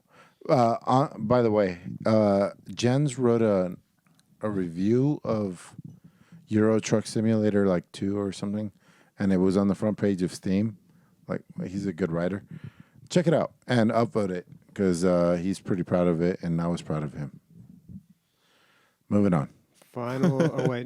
Second to last question. Penultimate question, if you will. Emilio, this is from Burn Division. Emilio, I've heard you talk about the Tesla truck on the show before. Now that the pictures have come out, how about them polygons? What's the minimum PC requirements to drive one of those? All right. I got so much to say about this because I've gone through an entire week of thinking about it. One of the great things about Joshua Tree is no internet, no cell service, no nothing. And at first it seems like a hindrance, but later on it feels like a positive thing because, you detach for a little while and it's good. It's good for the soul. First thoughts were like, oh my God, it's as bad as I thought it was going to be. Because he had said. It looks like a Warthog, dude. Yeah, it looks like a Warthog. And Warthog? Is it Warthog or Warthog? I don't know. I never played that game. But I'm pretty sure it's a Warthog because it's a real animal. Yeah. And you're just making shit up. I suck with words. Holy shit. And you're on a podcast, dude. I know, right? I know. I should not drink on the podcast. You say that shit sober. All right. No, I don't. We're not talking about you, dude. We're talking about the Tesla truck. The Warthog. So, we're Thong Gulch. I went out there with another. Well, he's a like massive Tesla enthusiast. Oh, Warhog. Oh my God, I'm drunk. Dude, shut up. Sorry. And some other guys that are thinking about getting trucks. So it was like a really good place to bring it up and talk about it. And almost universally, everybody hated it right off the bat. I think it's awesome. And then I started reading about everything that it can do and the price tag. And I'm like, this is, if it is what it says it is, it's going to be the best. Sorry, I read Cricket's comment. So it's 40,000, right? As a price tag. Yeah, which is cheap for a truck. Cheap. Yeah, that's not bad. That's like buying a F-150 with roll-up windows. That would be what Really? you're getting, basically. Yeah. No, I thought they were cheaper. I mean, I guess you can get one for 30. For 30, yeah. But like, even a Tacoma, which is Toyota's amazing truck that is totally worth the money. I think they start at like 32, 33. Tacomas are expensive. So to buy this at 40, 39,995 or whatever, and never pay gas or like you don't have fuel filters, you don't have transmission filters, all this stuff. These are the things that I pay for my nut every month for my truck is in the vein of $1,600. No, $1,800 a month. A month. You're talking about just upkeep and gas? Or? Upkeep and the payment. So the payment's $900. And that's with a good credit rating now. And then the gas is How $400. expensive was your truck? It's like a $70,000 truck. But I bought it used, and so it was like 50 or 60. Anyway, so I have a Sierra 2500 HD Duramax. I don't think your credit was that good, dude. I'm paying 4.9, which isn't crazy. That's not that crazy, but still. Anyway, so if you buy the top of the line version of this, 70. yeah, which is 70, you have 500-mile radius or what is it? 500 mile? 500 mile. Oh, damn. But if you're pulling something, which are what trucks are for, a lot of the times. There you go. There you go. 500 mile away. If you're pulling something, it's going to drop dramatically. So I know that ahead of time. That piece of glass that you guys see on the back of it retracts into the roof, and you have a truck bed, like a legitimate truck bed back there. The body is made of cold rolled steel, the same thing they made this rocket ship out of. It cannot be dented or scratched. The suspension can be controlled. So if you're loading things into the back drops. If you're going into the sand dunes and you're jumping over sand dunes, you can also lift up the front and just jump over sand dunes. My car does that suspension thing. It lifts. Oh, it does? Yeah, it's pretty cool. Too bad you never do any of that stuff. I have. Fuck off. It seats 6 people. If you want to pay for it, it comes with an ATV that you could charge, which is electric, and you can charge off of the, and it has camping versions. What the fuck? Yeah, dude. It is, okay, I would say the looks are the worst thing about it. What are you talking about? It looks fucking awesome. Yeah. Anyway, I pre-purchased one for $100. You can, not pre-purchase, but reserved one for $100. Only 100? Yeah, $100. Oh, wow. Let me get 3. You pick everything you want. Yeah, man. When are these coming out? 2020. 2022, sorry. Oh, okay. Oh, But if you pre-purchase, you get it yours in late 2021. for $100?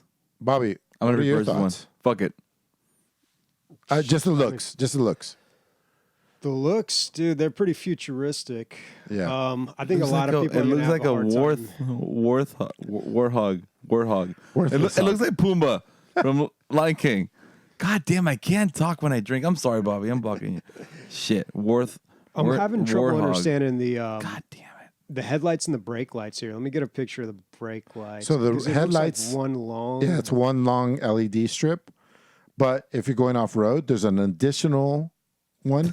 For that trailer. There's no trailer. I think they just did that for the mock-up. I know, it's a shitty trailer. But there's an additional light strip that faces down for off-roading. Yeah, man. Looks like a Puma. So anyway, so let's take my $70,000 truck that I have now, right? Okay. And then compare it to this one. Okay. Like I said, my nut every month is like $1,800 because of the gas, and there's always something. There's either a fuel filter, there's a suspension thing, there's something has to be upgraded. These things just go and go and go. Think of a fan. Think of how many revolutions your fan that you blow air on yourself with has done. Okay. That's what you're dealing with. Like it's an electric motor. So really nothing really happens to those almost ever. And if it happens within warranty, they're just going to take care of it. So you have an electric motor like a fan in your room. It'll just go and go and go and go. You don't have to buy diesel. You don't have to buy gas. You don't have to buy fuel filters. You don't have to buy this or that or this. It just goes and goes and goes. Obviously, there's some upkeep. I don't know what it is, but there is. I've been in Chad's Tesla. Chad has a Tesla now because he works at Blizzard. Psst. And it seems like regular cars. It's like he's elevated to the next level of cars. That's what it feels like when you're in a Tesla. Like, it's like, oh, yeah, you don't need all that stuff that they cut out. There's a ton of shit they cut out. And you're like, oh, yeah, you don't need any of that. You don't need Yeah, they have a this. very clean, simple design. Even if you just look at the interior of them. Yeah. So anyway, what's up? You need me? What? Oh, Go for it. yeah, it's always hot. in I here. was naked earlier. So it's just body heat. Yeah, it's pretty cute. Sam tried to come in here for some reason. All right, close the door. All right, moving on. All right, final question. Oh, wait, in Spanish. From Zap. Can we get a DLG hygiene challenge? I was going to say it in Spanish to see if Oh, he understood. No, hygiene challenge. Podríamos tener un reto higiene de DLG. Higiene. I didn't know that word. Higiene. Pero That's, lo que quiero hygiene. decir es que no hay manera que podemos medir la diferencia de higiene. Higiene. Entonces no va a servir para el podcast. Your Spanish is getting so much better, dude. Thank you, dude. That was really good. Yeah. That was really good. Not bad.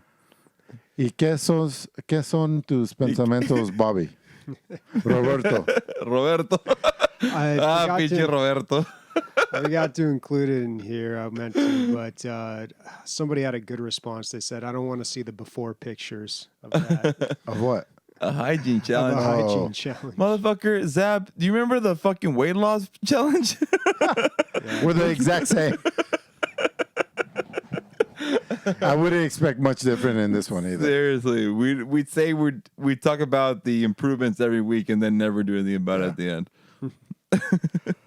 All right. Playing next week. So I have a radical idea. Okay. Do you guys know that we have a meeting right after this? We do. We have a DLG. I had no clue. Yeah. Why am I not in these meetings? It's not going to last long. It's like a 5-minute meeting. But anyway, you're off tomorrow. And I don't have anything immediate. Well, I'm working tomorrow. What time? Well, 8. Yeah, you're fine. You ruin everything. I want to do a game night. Tonight? I'm down. Yeah. I'm down for game night. Oh, no. I'm not not going to working be tomorrow. up that late. We've been recording for like 3 hours. So All right. It's been 3 hours? Yeah, It was supposed to be a short episode. That's what we always say. I don't know why my voice is so high. Shut up. It adds. Even higher. What are you playing next week, Bobby? More Jedi Fallen Order. You sound like it's a labor of love. No, I don't know. Something's going to happen. Something's going to change. Like, there'll be some good parts. It's such an up and down with that game. But I'll find something new to play, too. But definitely Jedi Fallen Order. Cool. Cool. Right. Okay, so I want to throw in some Outer Worlds in there between the VR. Have you even launched it? I just installed it. It's there. It's ready. It's ready. All right. I just have to click it on once. Click on it once. I need some VR though. I got a little VR addiction. So I have a couple games I want to play. If you guys want to throw some cheapo VR games, How about Rogue Legacy? at me? Or that'd be what about fun. my Game of the Year idea? Or is that starts in December? No, I'm down for that. But the thing is, like, we have to come That up. starts in December, let's say. Yeah? So okay, so Head Start would be nice, though. What? yeah. So we have a week before December starts. And then pretty much December. But I don't starts want to on- tell the audience what ours is. Oh no, of course not. Yeah. No. So the only thing I know what our thoughts on because Fuck like, off, audience. I have a thought on what my game of the year is already. Okay. Yeah. So we can talk about that. I'm going to play whatever I have time to. Like these days, I don't even know. I've spread myself too thin, guys. But like I said, if I can get rid of the junk monkey, then I'll have so much more time If to I can get do rid everything else. of my corporate job, fuck man. Yeah. DLG would be my number one. And we need speaking for Sorry. Bobby would never leave his job. We could be making $300,000 a year. He'd be like, the pension. Speaking for Bobby, Ray, and myself, Tesla truck, titties, everybody. Brown, brown. Cybertruck. They don't even do Cyber titties. Yeah, they go. What? They don't make noise, is what I'm saying. They don't. No. It's so weird. So Alana doesn't have You a can run Tesla. over your enemies. They have no They idea. have no clue. Dude, it looks like a fucking all Watch it out! needs Watch out for what? all it needs is a Boom. minigun on that shit in the back. Yeah, It's there's a lot of fucking memes about warthog. that. Did I say it right this time? Yeah. Fuck yeah. And the episode ended. That's bullshit.